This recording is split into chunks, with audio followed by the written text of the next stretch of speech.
अस्सलामुअलैकुम class, this is Mohammad Hashim Zia and you guys are watching mathematics by Hashim Zia. भाई UET का ई cat अपनी पूरी आबोताब के साथ चल रहा है। तो आज है हमारे पास डे नंबर 2। तो डे नंबर 2 में जितने भी क्वेश्चंस आए काफी सारे बच्चों ने शेयर करे हैं। तो आज की इस क्लास के अंदर उन तमाम क्वेश्चंस को देखेंगे, चाहे वो मैथ्स हो, फिजिक्स हो, केमिस्ट्री हो, कंप्यूटर हो, इंग्लिश हो, किस तरह के क्वेश्चंस पूछे जा रहे हैं।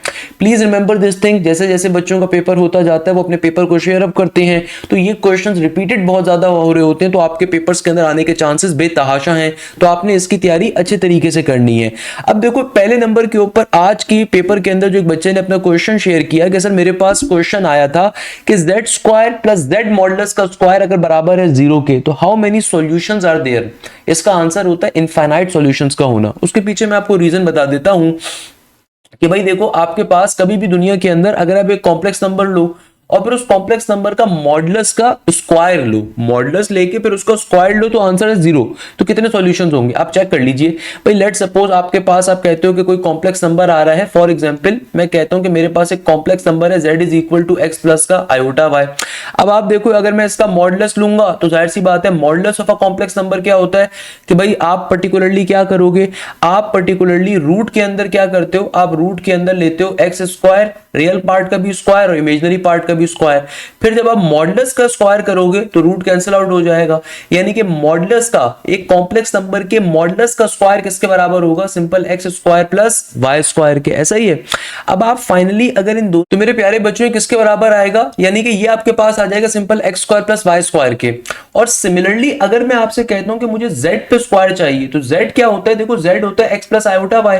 तो अगर मुझे इसके ऊपर स्क्वायर चाहिए हो, अगर मुझे इसके ऊपर क्या चाहिए हो, स्क्वायर, तो ये ऑब्वियसली a प्लस बी के होल स्क्वायर के फॉर्मूले को फॉलो करेगा। तो ये बन जाएगा मेरे पास एक्स स्क्वायर प्लस का 2x आयोटा वाई और आगे आ जाएगा प्लस का आयोटा स्क्वायर वाई स्क्वायर। जिसको सिंप्लीफाई करवाओगे तो आयोटा स्क्वायर क्योंकि नेगेटिव 1 होता है, तो ये बन जाएगा आपके पास एक्स स्क्वायर माइनस का वाई स्क्वायर और आगे आ जाएगा प्लस का 2x आयोटा वाई, या फिर आयोटा को आप पहले लिख दो, तो ये बन गया आयोटा 2xy।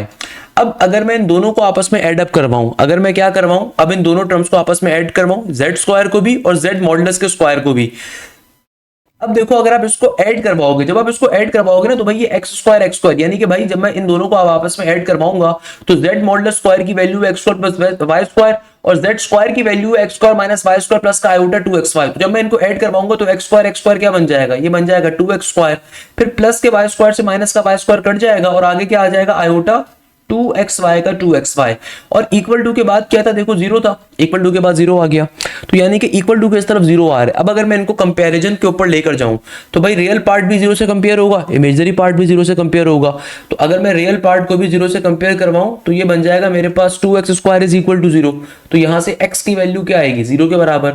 सिमिलरली अगर मैं इमेजिनरी पार्ट को भी 0 से कंपेयर करवाऊं तो यहां से भी आपके पास 2xy की वैल्यू क्या आएगी, 0 के बराबर।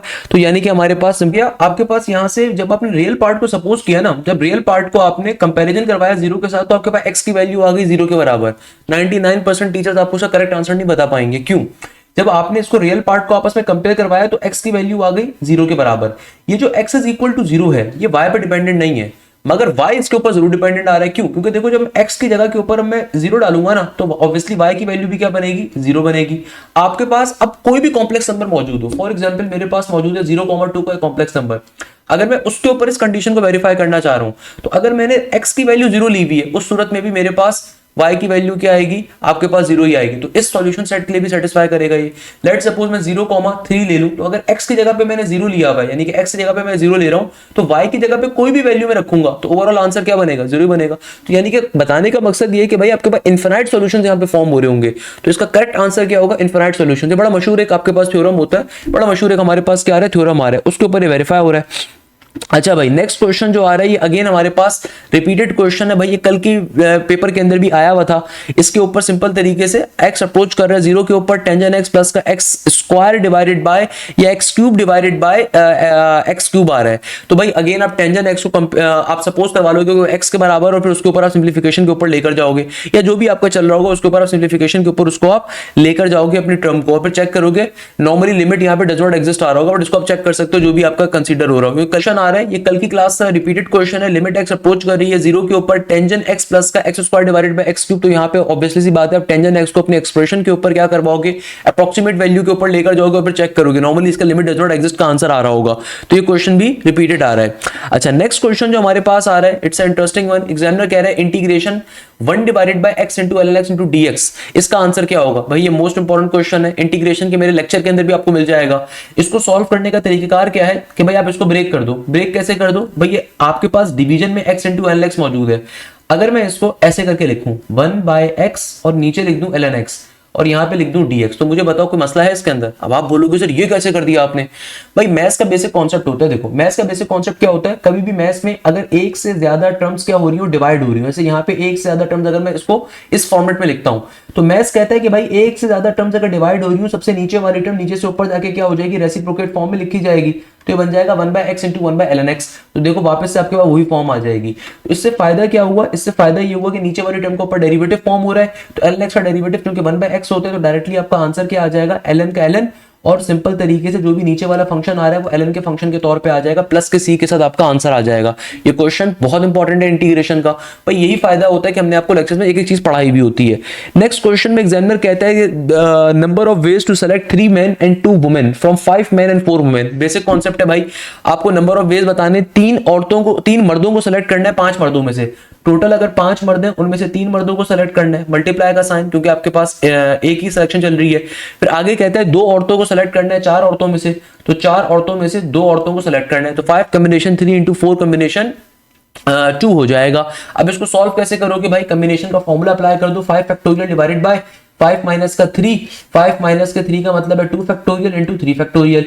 और यहाँ पे 4 कॉम्बिनेशन 2 क्या होता है, 4 कॉम्बिनेशन 2 हो जाएगा 4 फैक्टोरियल डिवाइडेड बाय 4 में से 2 गया 2 फैक्टोरियल इंटू 2 फैक्टोरियल। इसको सिंप्लीफाई कर लो, 5 फैक्टोरियल को एक्सपेंड करवाओगे, 5 इंटू 4 इंटू 3 फैक्टोरियल पे ले जाकर रोक दोगे, तो ये हो गया 2 फैक्टोरियल इंटू 3 फैक्टोरियल। 4 फैक्टोरियल को भी ऐसे एक्सपेंड करवाओ, 4 इंटू 3 इंटू 2 फैक्टोरियल पे ले जाकर रोक दोगे, तो ये हो जाएगा आपके पास 2 फैक्टोरियल से 2 कट गया, 3 फैक्टोरियल 3 कट गया। अच्छा 2 फैक्टोरियल 2 के बराबर ही होता है, तो नीचे 2 2 4 बन रहा है, 4 से 4 कट गया, 5 4 इज 20 एंड 20 इंटू 3 60 के बराबर मेरा आंसर आ जाएगा। सिंपल है। नेक्स्ट क्वेश्चन में एग्जामिनर कहता है normal to the vertex of a parabola is dash.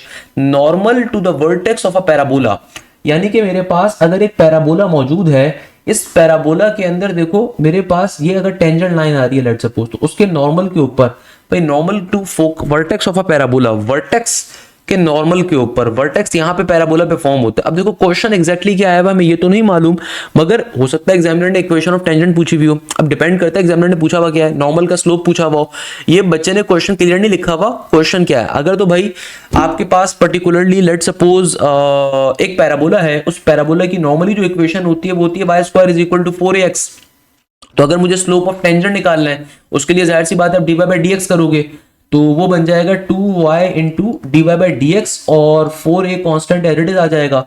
जिसको सिंप्लीफाई जब करवाओगे तो ये आ जाएगा dy by dx is equal to 4a divided by 2y, तो ये बन जाएगा simple 2a divided by y के बराबर।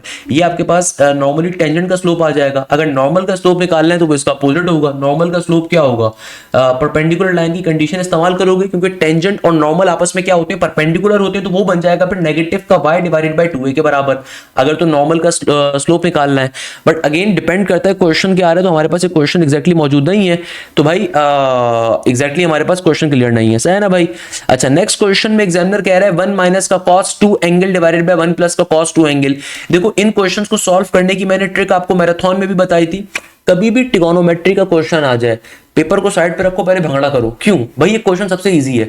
आपको जो है ना चारों ऑप्शंस गिवन होंगे, सही है। आपने कोई भी एंगल सपोज करना है आसान सा, जैसे 45 डिग्री ले लो या 30 डिग्री ले लो, कोई भी आसान सा एंगल लो जिसकी वैल्यूज आपको याद हो। सबकी वैल्यूज वैसे आपको याद होंगी, 500 एंगल्स की टेबल आपको मैंने बनाना सिखाया था। तो आपने जो भी एक आसान सा एंगल लिया ना, उस एंगल को उठा के क्वेश्चन में डालो। लेट सपोज आपने 30 डिग्री ले लिया, तो cos 60 बन जाएगा ऊपर में, cos 2 इंटू एंगल है, फिर नीचे भी cos 2 इंटू एंगल है, तो 1 माइनस का cos 60 किसके बराबर होगा, cos 60 बराबर होता है जैसे कि 1/2 के, तो ऊपर भी आ गया 1/2, नीचे हो गया आपके पास cos 60 1 प्लस 1 डिवाइडेड बाई 2। तो आपने ऊपर से एक आंसर निकाल लेना है, फिर उसी सेम एंगल को बारी बारी ऑप्शन पर डालो, जिसके ऊपर वो सेम आंसर मैच कर रहा हो वो आपका करेक्ट आंसर है। ये सॉल्व करने की ट्रिक होती है। अदरवाइज दूसरा तरीका ये कि भाई फिर इसको नॉर्मल तरीके से सिंप्लीफाई करवाओगे। नॉर्मल तरीके के ऊपर आपको इसका फॉर्मूला याद होना चाहिए कि 1 माइनस का cos 2 एंगल और नीचे डिवीजन 1 प्लस का cos 2 एंगल बराबर होता है किसके? बराबर होता है टेंजेंट स्क्वायर एंगल बाय 2 के। तो टेंजेंट स्क्वायर एंगल बाय 2 के नॉर्मली बराबर होता है। अच्छा भाई, नेक्स्ट क्वेश्चन में एग्जामिनर कहता है कि भाई तुम्हें सॉल्व क्या करना है? तुम्हें सॉल्व करना है कि अगर तुम्हारी स्टार्टिंग वैल्यू 1 है और एंडिंग वैल्यू क्या है? इन्फिनिटी। स्टार्टिंग वैल्यू अगर तुम्हारी किसके बराबर है? 1 के बराबर, और एंडिंग वैल्यू इन्फिनिटी है, n divided by n minus के 1 फैक्टोरियल किसके बराबर होगा? अब ये क्वेश्चन बड़ा इंटरेस्टिंग आ रहा है भैया, इसको कैसे सॉल्व करें? देखो सबसे पहले तो इस n से n को काट दो, यानी कि ओवरऑल क्वेश्चन मौजूद है 1 डिवाइडेड बाय n माइनस का 1 फैक्टोरियल। ये क्वेश्चन एक्चुअल के अंदर मौजूद है। अच्छा बेटा, अब देखो हमारे पास जो नेक्स्ट क्वेश्चन आ रहा है इसमें एग्जामिनर क्या कहता है? समेशन जिसकी इनिशियल वैल्यू 1 है, एंडिंग वैल्यू इन्फिनिटी है, और एग्जामिनर क्वेश्चन आपको क्या दे रहा है? n divided by n into n minus का 1 फैक्टोरियल। पहले नंबर के ऊपर तो भैया n को खल्लास कर देते हैं, n को गायब कर देते हैं, n को खत्म कर देते हैं। सही है भाई? तो क्या बन गया? ये बन गया समेशन, इनिशियल वैल्यू 1 है, एंडिंग वैल्यू इन्फिनिटी है, और नीचे आ गया 1 डिवाइडेड बाय n माइनस का 1 इंटू फैक्टोरियल। सही है ना भैया? अब इसको सिंपलीफाई अगर हम करने के ऊपर जाएं, देखो इनिशियल वैल्यू मुझे क्या गिवन है? 1 गिवन है, और एंडिंग वैल्यू गिवन है मुझे अप टिल इन्फिनिटी तक की। तो भैया अब इसको सॉल्व कैसे करें? सॉल्व करने का वैसे इसको एक आसान तरीका पता है क्या है? अगर आपको n माइनस 1 फैक्टोरियल भी गिवन है ना, तो सॉल्व करने का इसको आसान तरीका तो ये होगा हमारे पास कि हमें पता है कि यार n माइनस 1 फैक्टोरियल तो बहुत बड़ा नंबर बन जाएगा। पहले आप n माइनस 1 करो, फिर n माइनस 2 करो, फिर n माइनस 3 करो, फिर n माइनस 4 करो, n माइनस 5 करो, फैक्टोरियल चलता जाता है। फैक्टोरियल का मतलब क्या होता है? ये ओवरऑल एक चलता जाएगा हमारे पास। तो अगर मैं इसको थोड़ा सा चेंज कर दूं, मैं चेंज कैसे कर दूं कि भैया देखो इसको मजीद कैसे सिंप्लीफाई कर सकते हैं हमारे पास, यानी कि एक्सप्रेशन बेसिकली कुछ इस तरह की बन गई। अगर मैं इसको सॉल्व करना चाहूं, अभी इंटरेस्टिंग क्वेश्चन है, मजे का क्वेश्चन है कि इनिशियल वैल्यू आपको 1 गिवन थी, एंडिंग वैल्यू इन्फिनिटी गिवन है, और क्वेश्चन क्या बन गया मेरे पास? 1 डिवाइडेड बाय n माइनस का 1 फैक्टोरियल। अब देखो इसको मजीद सिंप्लीफाई कैसे किया जाए कि यार अगर मैं यहां पे एक वेरिएबल सपोज कर लूं k, लेट सपोज, क्योंकि देखो n minus 1 factorial, n minus 1 factorial एक अलग अजाब है। फैक्टोरियल इटसेल्फ क्या होता है? लेट सपोज कहीं पे अगर 5 फैक्टोरियल लिखा हुआ है, तो 5 फैक्टोरियल का मतलब होता है 5 इंटू 4 इंटू 3 इंटू 2 इंटू 1, और ये चलता जाएगा। सही है?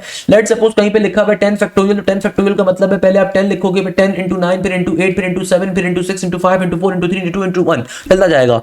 तो मैं काम करता हूं, एक वेरिएबल सपोज करता हूं कि भाई मैं इस एक्सप्रेशन को थोड़ा आसान कर देता हूं। मैं कहता हूं कि भाई k बराबर है लेट सपोज n माइनस 1 के। तो अब जरा गौर से देखो, अगर मैं k को डिफाइन कर दूं, सपोज कर लूं कि वो लेट सपोज n माइनस 1 के बराबर है, तो अब देखो एग्जामिनर ने क्या आपको लिमिट्स दी हुई थी? आपको समेशन के अंदर स्टार्टिंग वैल्यू क्या दी मैंने? 1 के बराबर। तो अगर जब n 1 होगा तो जाहिर सी बात है k क्या बन जाएगा? k आपके पास बन जाएगा सिंपल n माइनस का 1, 1 माइनस का 1 0 बन जाएगा। और जब n की वैल्यू 2 होगी तो जाहिर सी बात है k क्या बन जाएगा? 2 माइनस का 1 1। इसी तरीके से एंडिंग वैल्यू इन्फिनिटी तक की है, तो जब मेरे पास n इन्फिनिटी होगा तो k भी क्या बनेगा? इन्फिनिटी माइनस का 1। इन्फिनिटी बहुत दूर का नंबर होता है, तो जाहिर सी बात है इन्फिनिटी माइनस का 1 भी क्या होगा? k भी क्या होगा? इन्फिनिटी के बराबर होगा। तो यानी कि मैं एक्सप्रेशन को चेंज कर सकता हूं। तो मैं इसकी जगह पे क्या लिख सकता हूं? मैं लिख सकता हूं समेशन का समेशन, चूंकि मेरे पास अब इनिशियल वैल्यू उसकी क्या आ रही है? स्टार्टिंग वैल्यू उसकी 0 बन रही है, एंडिंग वैल्यू इन्फिनिटी बन रही है, और मैंने इस एक्सप्रेशन को सपोज करवा लिया किसके बराबर? k के बराबर, k फैक्टोरियल। तो ये बड़े मशहूर आपके पास एक एक्सप्रेशन होता है कि 1 डिवाइडेड बाय वेरिएबल का factorial, initial value 0, ending value infinity के बराबर होता है किसके? नेचुरल एक्सपोनेंट के। तो इसका फाइनल आंसर फिर ई होना चाहिए था। इसका फाइनल आंसर क्या होगा? ई के बराबर। तो ये आपके पास करेक्ट ऑप्शन इसका गिवन होगा। अच्छा, नेक्स्ट क्वेश्चन जो आ रहा है ना भैया, ये बहुत दफा पेपर के अंदर पूछा गया है, फिजिक्स का क्वेश्चन आया हुआ है, या if the radius of the earth become double then what will be the body weight. तो ये आपके पास बच्चे ने अपने फिजिक्स के क्वेश्चन को शेयर किया हुआ है। सही है भाई? एक और क्वेश्चन आया हुआ था कि 14 कॉम्बिनेशन 4 क्या होगा? तो 14 कॉम्बिनेशन 4 किसके बराबर होगा? इसको सॉल्व करने का तरीका 14 फैक्टोरियल, 14 में से अगर आप 4 माइनस करोगे तो ये आ जाएगा 10 फैक्टोरियल इंटू 4 फैक्टोरियल। अब आप इसको बैठ के सिंप्लीफाई करवा लीजिए तो आपका पर्टिकुलरली आंसर आ जाएगा। नेक्स्ट बच्चे ने अपना इंग्लिश का पेपर भी शेयर किया कि sir English paragraph was about the city problem. UET के पेपर में ऑब्वियसली इंग्लिश के पैराग्राफ्स आते हैं, जाहिर सी बात है भाई 10 एमसीक्यूज चूंकि होते हैं हमारे पास। तो इंग्लिश का paragraph was about the city problem, city problems के ऊपर इंग्लिश का पैसेज आया हुआ था। ओके, नेक्स्ट अपना बच्चे ने अपना शेयर किया हुआ है फिजिक्स के पेपर को कि भाई अ न्यूक्लियर रिएक्टर क्वेश्चंस थे where value of multiplication factor was asked, option were less than 1, more than 1 and just 1। इसके अलावा हमारे पास out of these 4 I just got 1 right, lol said. इसके अलावा डॉपलर इफेक्ट के रिगार्डिंग क्वेश्चन पूछा हुआ था कि ambulance moving towards a wall, horns is siren, the sound wave bounces back from it, the frequency of a sound heard by the driver increases, decreases or remain constant. Another question was asked regarding the passage of EM from the rarer to denser. What happened to its frequency? Increase, decrease or remain constant? ये return back to earth वाला भी था। मैं और यार उसमें values given थी r, r plus two, r plus वाला ये वाला नहीं था, मतलब इसके रिगार्डिंग बच्चे ने अपना कोई क्वेश्चन बताया हुआ है। एक और हमारे बैच के बच्चे मोहम्मद फरहान साहब ने अपने ई कैट डे नंबर 2 के तमाम क्वेश्चन को शेयर किया है। हमारे पास जो नेक्स्ट क्वेश्चन आ रहा है, it's a very interesting question. हमारे पास साहबजादा फरहान ने ये क्वेश्चन शेयर किए हुए भाई, ऑल्दो इनका नाम फरहान है, हमारे बड़े अच्छे स्टूडेंट हैं ई कैट डे नंबर 2 के, बट साहबजादा फरहान वो चोलिस्तान जीप रैली वाले हैं ना भैया, तो उसका ब्रांड एक बन गया है, तो इनका नाम भी साहबजादा फरहान हम रख देते हैं आज से। खैर इनके लिए बहुत सारी दुआ करिएगा भाई, इन्होंने अपना पेपर शेयर किया है।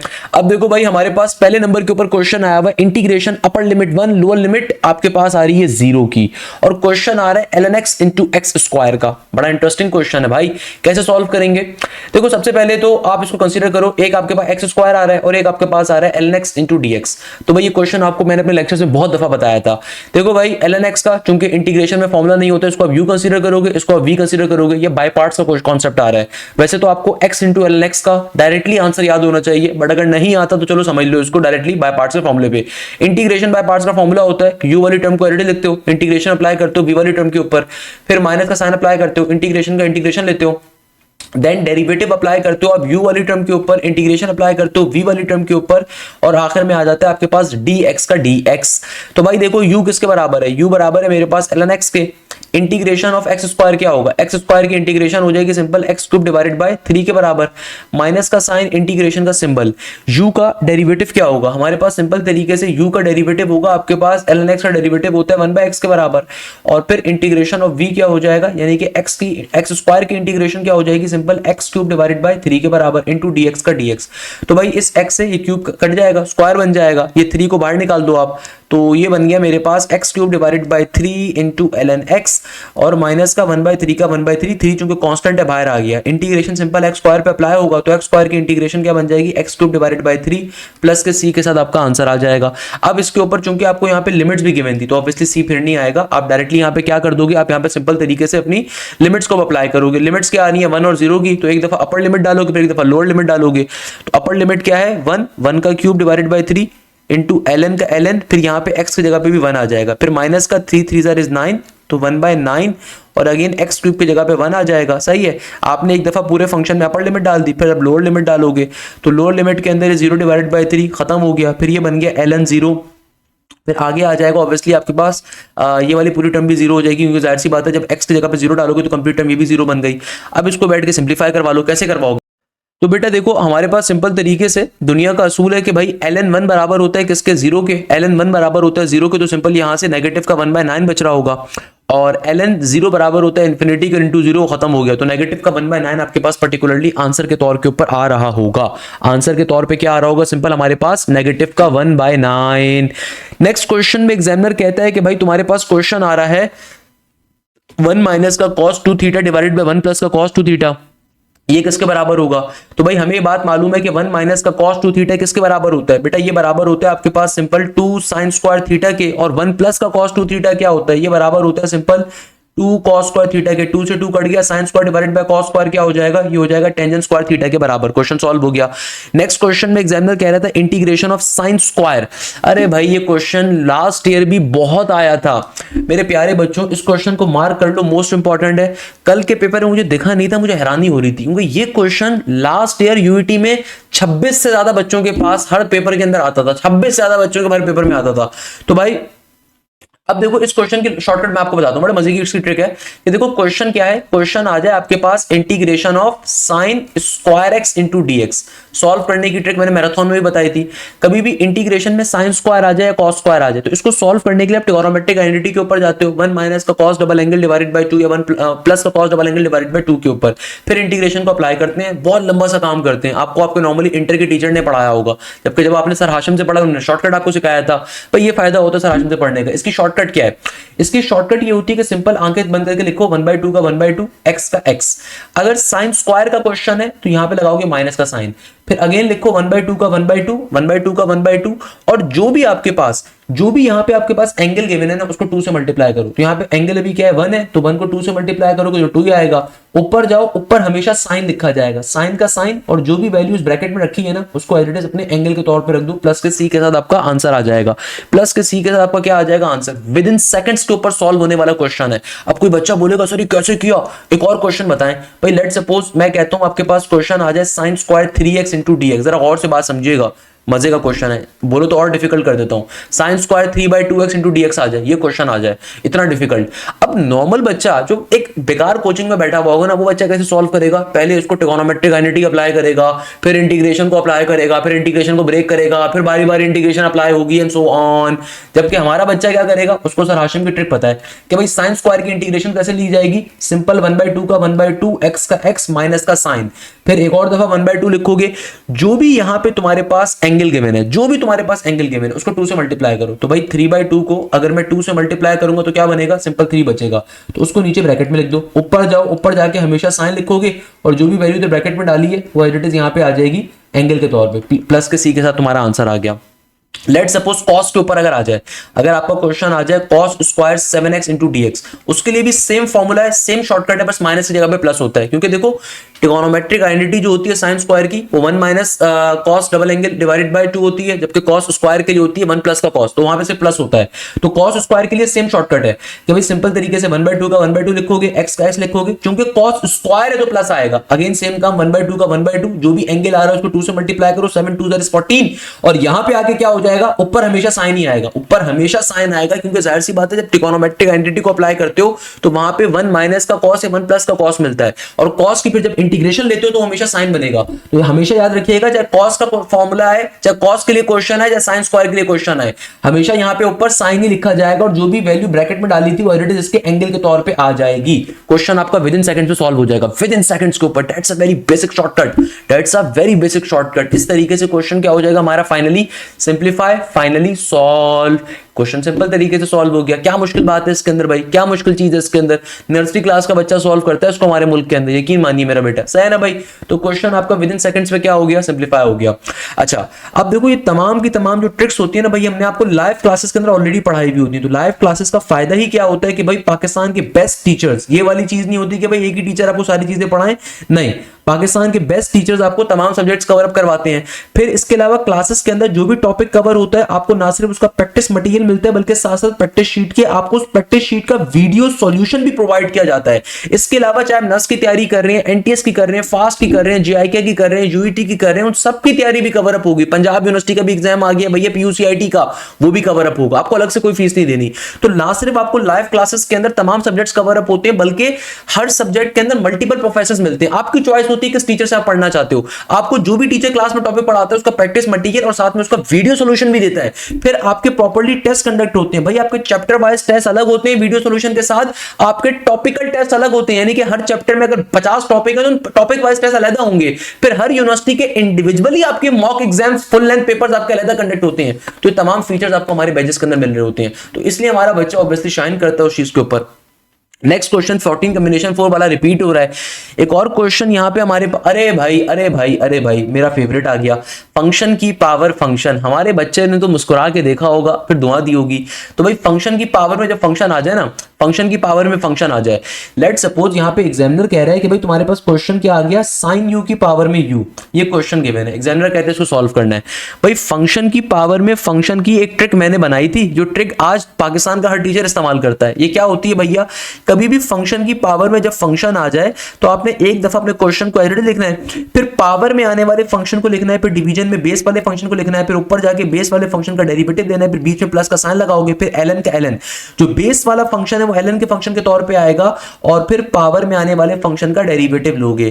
जो नॉर्मल बच्चा होगा ना वो क्या करेगा, पहले यहां पे y पे सपोज करवाएगा, फिर ln दोनों तरफ लेगा, फिर प्रॉपर्टी को अप्लाई करेगा ln की, फिर डेरिवेटिव को दोनों तरफ अप्लाई करेगा, ब्ला ब्ला ब्ला ब्ला ब्ला। इसको सॉल्व करने की शॉर्टकट है। शॉर्टकट क्या है कि भाई एक दफा मैं अपने क्वेश्चन को as it is copy down कर दूंगा, कर दिया, फिर पावर में जो फंक्शन आ रहा है उसको लिखूंगा, फिर डिवीजन में बेस वाले फंक्शन को लिखूंगा, फिर उसके बाद बेस वाले फंक्शन का ऊपर डेरिवेटिव लूंगा तो साइन यू का डेरिवेटिव हो जाएगा कॉस यू के बराबर।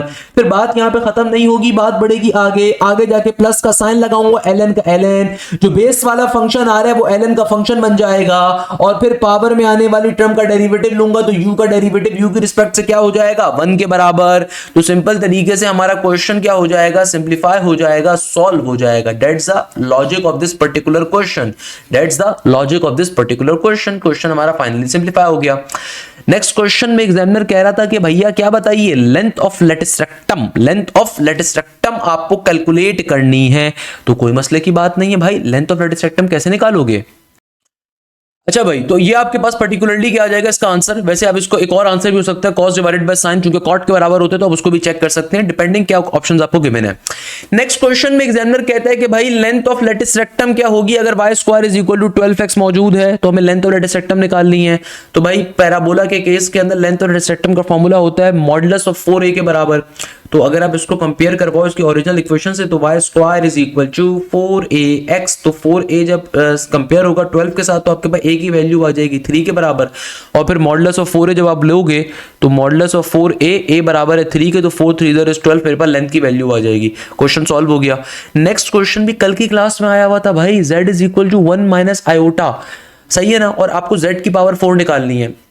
इसको सॉल्व करने का वैसे एक आसान तरीका कि देखो z की वैल्यू क्या गिवन है 1 माइनस का आयोटा, आपको क्या निकालना है z की पावर 4। आसान तरीका क्या है कि भाई इसको अगर आप ऑर्डर्ड पेयर फॉर्म, इसको पहले आप De Moivre's थ्योरम के ऊपर सॉल्व कर लो, ज्यादा आसान है। कैसे कि भाई देखो r क्या होगा, r हो जाएगा मेरे पास अंडर रूट के अंदर x का स्क्वायर प्लस y का स्क्वायर, तो ये बन जाएगा 1 का स्क्वायर, और फिर इमेजनरी पार्ट -1 है तो -1 का स्क्वायर भी 1 ही रहेगा ना, -1 का स्क्वायर भी +1 ही आएगा, तो r की वैल्यू आ जाएगी अंडर रूट 2 के बराबर।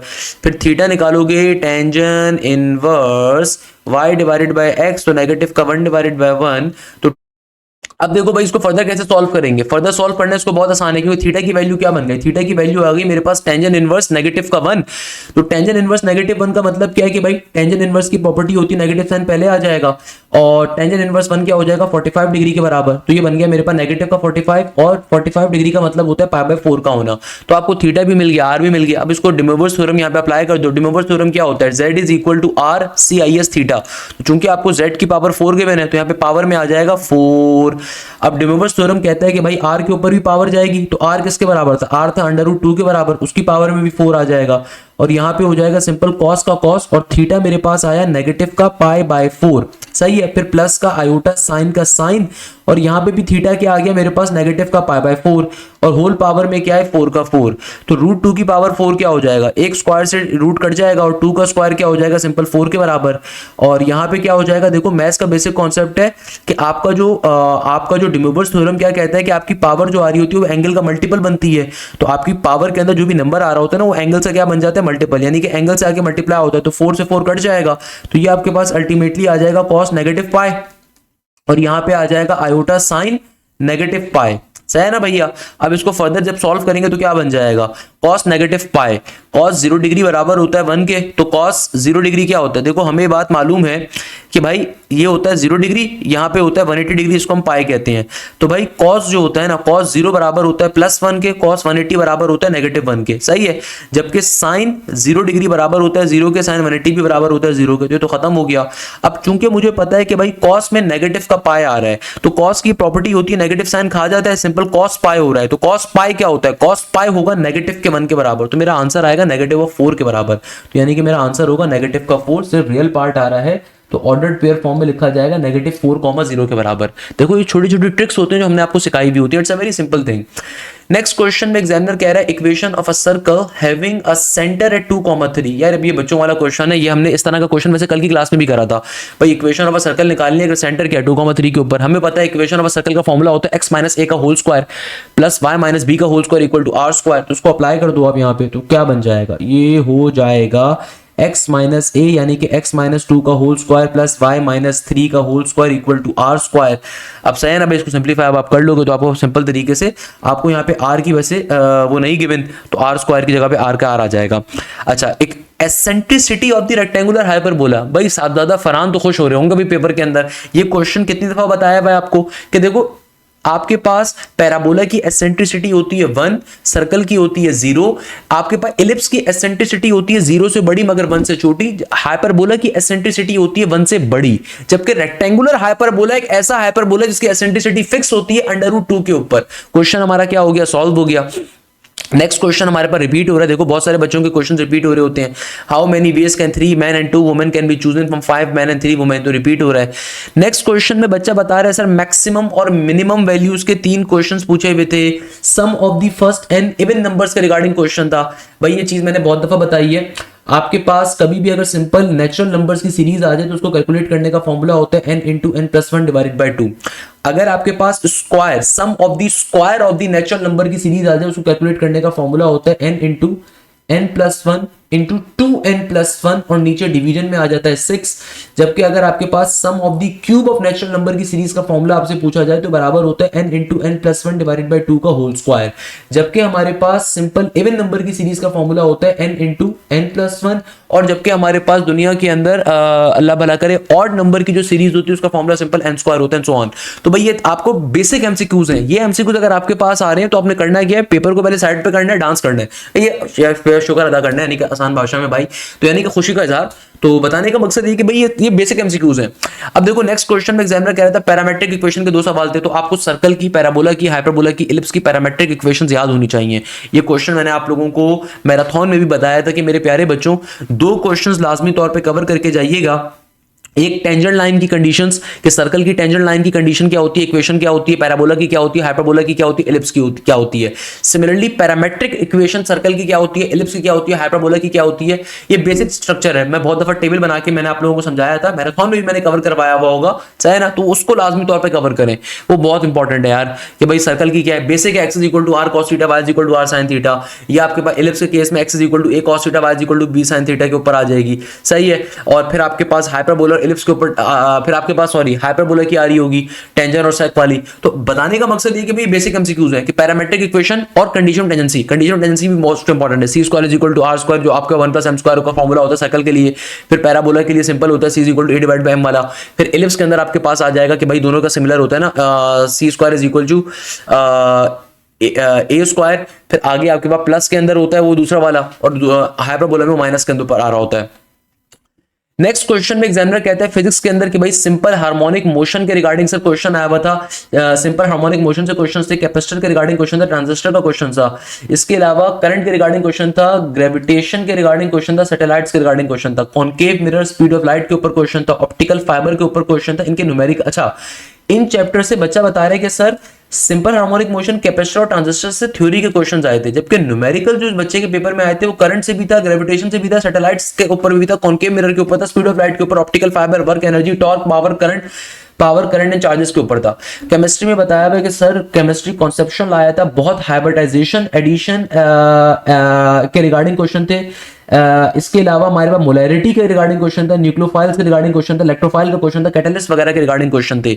तो ये साहबजादा फरहान का पेपर था जिसको हमने डिस्कस किया। कंप्लीट पेपर बच्चे ने लिखकर शेयर किया ताकि आप लोगों का फायदा हो सके। तो आपने खुदा रहा इस बच्चे को दुआओं में याद रखना है। बहुत बड़ी बात है कि बच्चे अपने पेपर को शेयर इस तरीके से करते हैं, तो ये ऑब्वियसली आने वालों की सदका जारी है।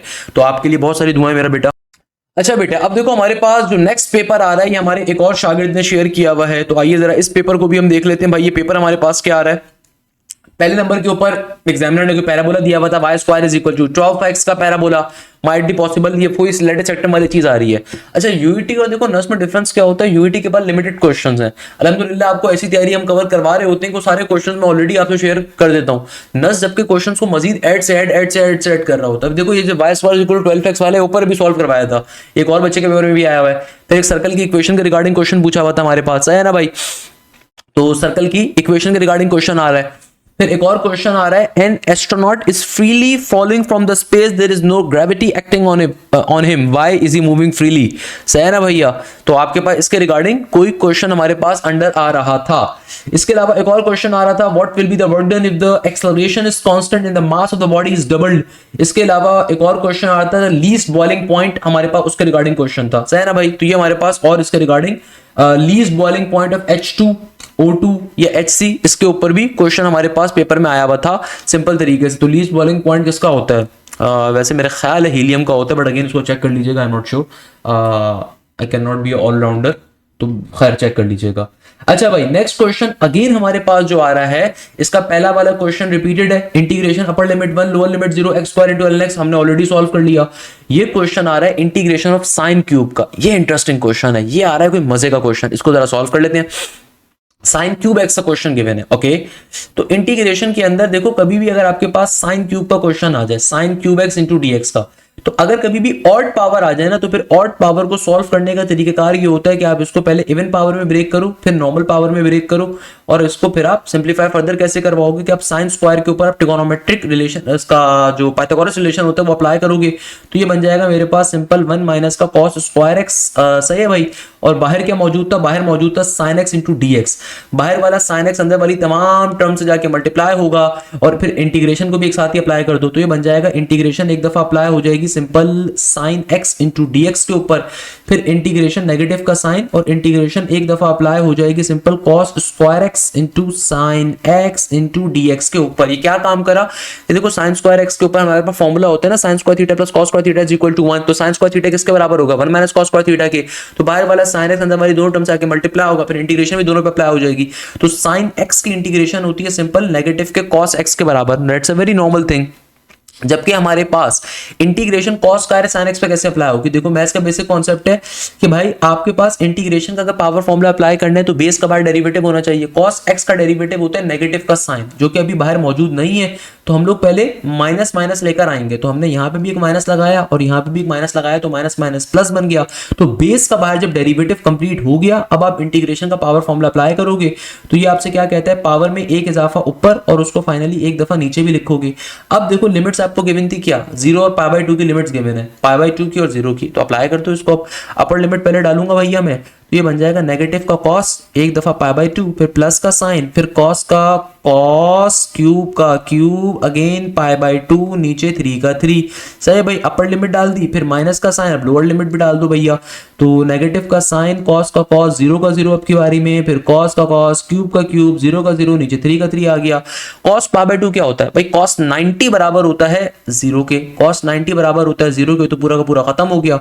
अच्छा कॉस 0 बराबर होता है 1 के, तो ये हो गया नेगेटिव का 1, और यहाँ पे हो जाएगा प्लस का 1/3, तो इसको अगर मैं एलसीएम लूं तो नेगेटिव का 1 प्लस का 1/3 क्या बनेगा, ये बन गया नेगेटिव का 3 प्लस का 1 डिवाइडेड बाई 3, तो ये बन जाएगा नेगेटिव का 2/3, और नेगेटिव नेगेटिव क्या हो जाएगा, क्योंकि बाहर भी नेगेटिव साइन था, तो नेगेटिव नेगेटिव ये बन जाएगा प्लस का 2/3, तो इसका आंसर आना चाहिए था प्लस के 2/3 के बराबर, इसका आंसर मेरे पास आना चाहिए था प्लस का 2/3 के बराबर। ये क्वेश्चन आ रहा था इस तरीके से, इस पैटर्न पे सॉल्व हो रहा होगा। अच्छा भाई अब देखो हमारे पास जो नेक्स्ट क्वेश्चन आ रहा है, इसमें एग्जामिनर कहता है find the equation of a circle at origin passing through the 2,3, बहुत ही बच्चों वाला क्वेश्चन है भाई। आसान तरीका तो ये है कि आपको पॉइंट गिवन है, बारी बारी 4 इक्वेशंस गिवन होंगे ऑप्शंस के अंदर, बारी बारी इस पॉइंट को डाल के देख लो कि जिस पर्टिकुलर इक्वेशन के ऊपर ये पॉइंट 2,3 वेरीफाई कर रहा है वो करेक्ट आंसर है। नहीं तो एक और तरीका ये है कि भाई आपको जो है ना सेंटर पॉइंट गिवन है, सेंटर ओरिजिन के ऊपर है, यानी कि ओरिजिन का पॉइंट 0,0 है, और एक दूसरा पॉइंट गिवन है 2,3 का जो सर्कल पे लाई कर रहा है, तो यहां से लेके यहां तक का रेडियस निकाल लो। सेंटर आपको वैसे गिवन है, तो x square plus y square equal to, और आर जो भी आपका आएगा वो रेडियस आ जाएगा, वैसे सॉल्व हो जाएगा। अच्छा भाई अगर n को इवन नंबर्स आ रहे हैं तो बताइए फॉर्मूला क्या होगा, यानी कि इवन नंबर्स की सीरीज का फॉर्मूला आपसे पूछा हुआ था, बेसिक चीज है भैया, बेसिक तरीके से सॉल्व हो जाएगा। नेक्स्ट क्वेश्चन अगेन रिपीटेड आ रहा है 14 कॉम्बिनेशन 4 वाला, तो वो भी रिपीटेड ही आ रहा है हमारे पास, है ना भाई। अच्छा और क्या हमसे पूछा जा रहा है, हमसे और क्या पूछा जा रहा है, और तो हमारे पास यहाँ पे कौन सी ऐसी चीज आ रही है, लेंथ ऑफ लेटिस रेक्टम वाला, देखो ये रिपीट कर रहे हैं हमारे पास, लेंथ ऑफ लेटिस रेक्टम वाला हमारे पास क्या आ रहा है, रिपीटेड क्वेश्चन आ रहा है लेंथ ऑफ लेटिस रेक्टम वाला, तो उसको तो सॉल्व करने की नीड नहीं पड़ेगी हमें। और मेरे पास क्वेश्चन क्या आ रहा है, और मेरे पास एक और क्वेश्चन जो यहाँ पर आ रहा है वो आ रहा है x square plus y square अगर बराबर है k k are the real number find the value of k. ये क्वेश्चन इंपॉर्टेंट है भाई, ये क्वेश्चन वैसे मैराथन में बहुत दफा मैंने आपको बताया था इस तरह की लॉजिक को कि x square plus 4x plus का के मेरे पास आ रहा है इक्वल टू 0। अगर ये रियल रूट्स हैं, रियल नंबर्स हैं, तो बताइए के की वैल्यू क्या होगी। हमें पता है रियल रूट्स की कंडीशन ये होती है कि डिस्क्रिमिनेंट की value greater than equal to क्या होनी चाहिए, 0 के बराबर, क्या होनी चाहिए, ग्रेटर देन इक्वल टू 0 के बराबर। तो अब देखो मेरे पास डिस्क्रिमिनेंट का फॉर्मूला क्या होता है, डिस्क्रिमिनेंट का फॉर्मूला होता है बी स्क्वायर माइनस का 4ac greater than equal to 0। तो यहाँ पे a किसके बराबर है, 1 के बराबर है, b किसके बराबर है, 4 के बराबर है, c किसके बराबर है, k के बराबर है। b का स्क्वायर यानी कि 4 का स्क्वायर है 16 माइनस का 4, a बराबर है 1 के और c बराबर है किसके, k के ग्रेटर देन इक्वल टू 0। तो ये बन जाएगा मेरे पास 16 माइनस का 4 k greater than equal to 0। तो भैया मेरे पास सिंपल तरीके से क्या आ जाएगा, 16 is greater than equal to negative का 4 के वहां जाएगा, पॉजिटिव का 4 के बन जाएगा, 4 1 जार 4 एंड 4 4 जार 16। तो यानी कि मेरे पास मैं क्या कह सकता हूं कि 4 क्या आ गया, greater than equal to k, या फिर आसान भाषा में आप इसको ऐसे लिख सकते हो कि k की वैल्यू क्या है आपके पास, लेसर देन इक्वल टू 4 के बराबर है। भाई k की वैल्यू क्या आ गई, लेसर देन इक्वल टू 4 के बराबर। तो हमारे पास k की वैल्यू इक्वल टू 4, जो भी ऑप्शन आ रहे होंगे उसको हम चेक कर सकते हैं। एक और क्वेश्चन में एग्जामिनर कहते हैं कि भाई two wires are connected in parallel, same current is passing, same current is passing, if the current is double then what is the force per unit length. अब ये फिजिक्स का क्वेश्चन आ रहा है, तो भाई फिजिक्स के टीचर आपके लिए मैराथन में इसको कवर भी करवा देंगे, आपको परेशान होने की जरूरत नहीं है, सही है ना भाई। एक और क्वेश्चन में बच्चा कहता है sir find the coefficient of x की power 5 by the binomial theorem of the expansion. अब ये क्वेश्चन कुछ बच्चों के पेपर में आया, तो भाई मैंने आपको बताया था कभी भी किसी भी रिक्वायर्ड पावर ऑफ x का क्वेश्चन आ जाए ना, इसको सॉल्व करने की सर हाशिम की एक ट्रिक है। अगेन ट्रिक आपको और कोई टीचर नहीं बताएगा। क्या शॉर्टकट होता है, r is equal to np minus का m divided by p plus का q, सही है भाई।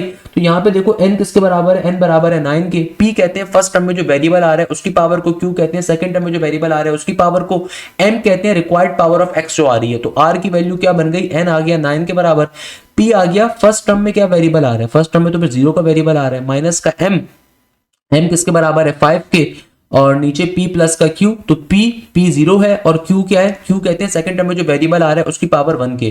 तो r की वैल्यू आ गई नेगेटिव का 5/1, नेगेटिव में ऑब्वियसली r कंसीडर नहीं होता तो ऑब्वियसली पॉजिटिव का कंसीडर किया जाएगा। तो r आ गया मेरे पास 5 के बराबर। अब यहाँ पे आप बाइनोमियल थ्योरम का फॉर्मूला अप्लाई करोगे तो क्या बन जाएगा, tr प्लस 1, r क्या है, r आया 5 प्लस 1 यानी कि t6, n कॉम्बिनेशन r, तो n 9 है कॉम्बिनेशन r यानी कि 5, a बराबर है 1 के, पावर के अंदर 9 माइनस का 5, और b आ गया मेरे पास 2x के बराबर, पावर में r यानी कि 5 का 5 आ गया। अब आप इसको बैठ के सिंपलीफाई करवा लोगे तो इजीली हमारा क्वेश्चन क्या हो जाएगा, सॉल्व हो जाएगा। नेक्स्ट क्वेश्चन में एग्जामिनर कह रहे हैं कि भाई फिनॉल अगर रिएक्ट करता है बेंजीन के साथ फास्टर देन फॉर्म है एल्डिहाइड बिकॉज डैश, इसके रिगार्डिंग कोई क्वेश्चन पूछा हुआ हमारे पास, फॉर्म एल्डिहाइड बिकॉज क्या रीजन है उसके पीछे, तो वो आपसे पूछा हुआ था, सही है ना भैया। इसके अलावा एक और क्वेश्चन बच्चे ने बताया कि sir phenol reactive with the HCN to produce dash, chemistry के अंदर एक और क्वेश्चन आया हुआ था फिनॉल के रिगार्डिंग। फिर टॉलरेंस टेस्ट आपसे पूछा हुआ था, formation of silver mirror used to identify dash. अच्छा, इसके अलावा ये वाला जो क्वेश्चन आ रहा है ये अगेन शॉर्टकट पे सॉल्व कर सकते हो, लिमिट्स का क्वेश्चन आ रहा है। कभी भी लिमिट अगर इन्फिनिटी पे अप्रोच कर रही हो और आपके पास रैशनलाइज फंक्शन आ रहा हो तो सॉल्व करने की शॉर्टकट क्या होती है, कंप्लीट क्वेश्चन के अंदर आपने हाईएस्ट पावर वेरिएबल देखना है। कभी भी लिमिट अगर आपकी इन्फिनिटी पे अप्रोच कर रही है और आपके पास रैशनलाइज फंक्शन आ रहा है, ऊपर भी कोई वेरिएबल्स गिवन है नीचे भी वेरिएबल्स गिवन है, तो हमेशा क्वेश्चन सॉल्व करने की लॉजिक क्या है, पूरे क्वेश्चन के अंदर आप देखिए हाईएस्ट पावर वेरिएबल कौन सा है, तो हाईएस्ट पावर वेरिएबल यहां पर कौन सा है, एक्स स्क्वायर का है। तो ऊपर से भी उसका कोफिशिएंट देखोगे नीचे से भी उसका कोफिशिएंट देखोगे, तो एक्स स्क्वायर का ऊपर कोफिशिएंट 3 है नीचे क्या है 1 है, तो इसका करेक्ट आंसर होगा सिंपल 3 के बराबर। ये भी लास्ट क्लास के अंदर मैं आपको ऑलरेडी सॉल्व करवा चुका हूं, ये भी मैंने आपको क्या किया था पर्टिकुलरली कल वाले पेपर के अंदर भी सॉल्व मैंने आपको करवाया था, सही है ना मेरा बच्चा।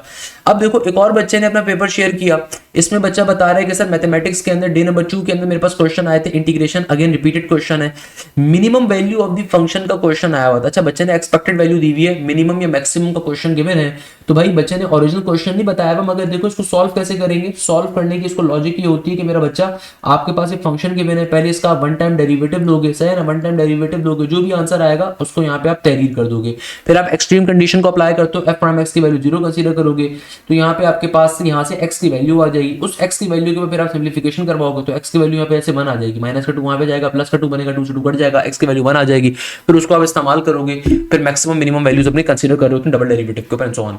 अब देखो नेक्स्ट क्वेश्चन हमारे पास सेम लॉजिक के ऊपर आ रहा है, लिमिट एक्स अप्रोच करिए इन्फिनिटी के ऊपर, तो भाई मैंने क्या शॉर्टकट आपको बताया, कभी भी लिमिट अप्रोच करिए इन्फिनिटी के ऊपर आपने हमेशा क्वेश्चन को देखना है हाईएस्ट पावर वेरिएबल क्या आ रहा है, यहाँ पे highest power variable x square है, ऊपर से भी उसका कोफिशिएंट देखोगे नीचे से भी उसका कोफिशिएंट देखोगे, तो यहाँ पे आपका आंसर आ जाएगा 2 के बराबर। Next question integration upper limit π/2 lower limit 0, repeated question है, साइन क्यूब वाला था। फिर देखो एक और क्वेश्चन साइन फंक्शन की पावर फंक्शन, ये मैंने ऑलरेडी आपको बता दिया। अब देखो रिपीटेड क्वेश्चन में काफी सारे क्वेश्चन ऑलरेडी कर लिए, लिमिट एक्स अप्रोचेस टू 0, तो विद एल हॉस्पिटल रूल के रिगार्डिंग क्वेश्चन आया हुआ था, latus rectum of the parabola के ऊपर क्वेश्चन था, अगर वेक्टर्स कोप्लेनर हो अगर वेक्टर्स कोप्लेनर हो तो याद रखिएगा वॉल्यूम ऑफ पैरेललोपिड बराबर होता है 0 के। मैंने आपको वेक्टर्स के टॉपिक के अंदर ये तमाम कॉन्सेप्ट दिए हुए हैं। तो भाई वेक्टर्स आर कोप्लेनर, तो उसके रिगार्डिंग क्वेश्चन था। x की पावर 5 कैलकुलेट करना है एक्सपेंशन 1 प्लस x की पावर 9 के ऊपर, ये भी बताया हुआ है। z मॉडुलस के रिगार्डिंग क्वेश्चन पूछा हुआ था। 5 परमुटेशन 4 या 6 permutation 5, this type of a question कोई स्टेटमेंट के ऊपर रिटर्न था आपके पास। एक और क्वेश्चन देखो यहाँ पे बच्चे ने अपना बताया है, find the value of z is equal to 3x plus 4y constant. ये फिजिबल रीजन का आ रहा है। अब जो देखो हमने आपको अपने बैचेस में फिजिबल रीजन वाला टॉपिक बहुत डिटेल में पढ़ाया था। उसके पीछे रीजन यही थी भाई, आपको एक एक चीज पढ़ाई इसीलिए जाती है कि आपके लिए फायदेमंद होगी इंशाल्लाह ताला अज़्ज़ वजल। तो फिजिबल रीजन वाली चीज हमने आपको ऑलरेडी बताई भी थी अल्हम्दुलिल्लाह। सही है ना मेरा बच्चा? तो ये क्वेश्चन भी देखो हमारे पास पेपर हमने आ गया। अच्छा, एक और पेपर में एग्जामिनर कह रहे हैं सर फिजिक्स के अंदर कॉन्सेप्ट्स की पूरी गेम आ रही है हमारे पास। एक क्वेश्चन था, if dimension of simple time period is correct but experimentally not correct, why? यानी कि भाई dimension of simple time period जो होती है वो वैसे तो करेक्ट होती है मगर एक्सपेरिमेंटली वो इनकरेक्ट हो जाती हैं। अगर रेडियस डबल होगा तो वर्क डन के ऊपर क्या फर्क पड़ेगा? If x rays harder wavelength then what will change? Frequency, wave number, या इस तरह का। फॉर्म 14 चैप्टर इलेक्ट्रोमैग्नेटिज्म आया हुआ था। 15 चैप्टर से मैथमेटिकल मैग्नेटिक इंडक्शन आया हुआ था। फॉर्म 16 चैप्टर से एसी करंट के रिगार्डिंग क्वेश्चन आया हुआ था। ये पंजाब टेक्स्ट बोर्ड के बच्चे ने अपने तमाम चीजें बताई हुई हैं। दुआ गो अब्दुल हादी, तो अब्दुल हादी जो हमारे बैच की उन्होंने दुआ की दरखास्त भी कर दी भाई साथ ही। सही है ना भैया? अच्छा भाई, एक और क्वेश्चन हमारे पास जो आ रहा है, what will you select 3 mens and 2 women from 5 and 4 women? Again repeated question already ऊपर बता दिया। कोफिशिएंट ऑफ x की पावर 5 का क्वेश्चन कर चुके हैं। 1 minus cos 2x divided by 1 plus cos 2x उसका रिगार्डिंग क्वेश्चन आ रहा है। अच्छा, 3x square plus x plus k equal to 0। तो अब आपको इसमें रेंज बतानी है। अब ये क्वेश्चन न्यू आ रहा है, तो भाई ये क्वेश्चन एक और बच्चे ने शेयर किया। सही है ना भैया? तो अब देखो इस क्वेश्चन को कैसे सॉल्व करेंगे। अगर हमारे पास लेट्स सपोज ये क्वेश्चन आ जाता है तो इस क्वेश्चन को फिर सॉल्व करने का पैटर्न हमारे पास किसके बराबर होगा? अच्छा बेटा, अब देखो हमारे पास जो नेक्स्ट क्वेश्चन आ रहा है इसमें एग्जामिनर कहता है if 3x square plus x plus k is equal to 0 find the range of k। अब देखो ये जो क्वेश्चन आ रहा है अगेन हमारे पास सेम लॉजिक के ऊपर डिपेंडेंट कर रहा है कि आपको रेंज निकालनी है ऑल दो k की। तो जाहिर सी बात है, अब रियल रूट्स का इस्तेमाल करते हुए इसको सिंप्लीफाई करोगे तो सेम लॉजिक के ऊपर ही क्वेश्चन है कि भाई d is equal to b square minus का 4ac greater than equal to हम 0 के ऊपर लेकर जाएंगे और फिर k की वैल्यू को यहाँ से आइडेंटिफाई कर रहे होंगे। अच्छा, नेक्स्ट क्वेश्चन में आपसे मैक्सिमम वैल्यू पूछी हुई है। अब जहां पे चूंकि एग्जामिनर ने फंक्शन बताया है तो सॉल्व कर लो इसको। तो फंक्शन क्या बन जाएगा? ये हो जाएगा x इंटू 12, तो यानी कि 12x माइनस का x स्क्वायर। ये फंक्शन आपको गिवन है। देखो पहला स्टेप क्या होता है फंक्शन का वन टाइम डेरिवेटिव। तो फंक्शन का वन टाइम डेरिवेटिव होगा 12x का डेरिवेटिव 12 और x स्क्वायर का डेरिवेटिव हो जाएगा 2x के बराबर। फंक्शन का वन टाइम डेरिवेटिव आ गया। अब फाइनली क्या करोगे? एक्सट्रीम कंडीशन को अप्लाई करोगे तो f प्राइम x की वैल्यू 0 हो जाएगी। तो यहाँ पे आ जाएगा 12 माइनस का 2x, तो ये बन जाएगा 12 इज इक्वल टू 2x। तो x की वैल्यू मेरे पास आ जाएगी सिंपल 2 6 is 12। तो x की वैल्यू आ जाएगी सिंपल 6 के बराबर। नॉर्मल सी चीज है भाई, x की वैल्यू क्या आ जाएगी? 6 के बराबर। अब जो भी x की वैल्यू आई है आपके पास, इसको उठा के अपने मेन क्वेश्चन में डाल के चेक कर सकते हो भैया। सही है ना भैया? अब इसको आप मेन क्वेश्चन में डाल के चेक कर सकते हो कि आपके पास मैक्सिमम वैल्यू क्या एग्जिस्ट कर रही है नॉर्मल तरीके से कि भाई मेरे पास अगर ये इसको मैं डाल के वापस चेक करूं तो क्या बन जाएगा। तो मेरे पास ये क्या बन जाएगा? अगर मैं इसको मेन फंक्शन में वापस डाल के चेक करूं तो ये बन जाएगा 12 इंटू 6 माइनस का 6 का स्क्वायर। तो 12 6 इज आपके पास 6 इंटू 12 मेरे पास क्या बन जाएगा? 6 10 इज 60। 12 इंटू 6 मेरे पास हो जाएगा 72। जाहिर है, और 6 का स्क्वायर होता है 36, 36 का डबल होता है 72। तो ये आपके पास 36 के बराबर आ जाएगी मैक्सिमम वैल्यू। नेक्स्ट क्वेश्चन में बच्चा बता रहा है सर फिजिक्स का क्वेश्चन आया बता, if virtual image is form by a plane mirror then image is physically image is inverted if, ये if है बच्चे का, it नहीं है भाई, if है। if gas has a temperature of 600 K at 1 atm, atmospheric pressure and 300 K at 0.5 atm, then V becomes dash. Alternating current has a maximum power transmission because to make B twice what should be the radius? Kinetic energy maximum होगी, relate करती directly किसके ऊपर? How to make semiconductors more conductive? If two parallel wires have the same current in the same direction then they attract each other becomes dash। इसका regarding question आया हुआ था। Next question हमारे पास limit x approach करेगी infinity के ऊपर 3x square plus 5 divided by x square plus 5। Repeated question है, ये भी रिपीटेड क्वेश्चन आ रहा है। y is equal to simple 1 by x into ln x। Repeated question है। साइन क्यूब x की इंटीग्रेशन। रिपीटेड क्वेश्चन है।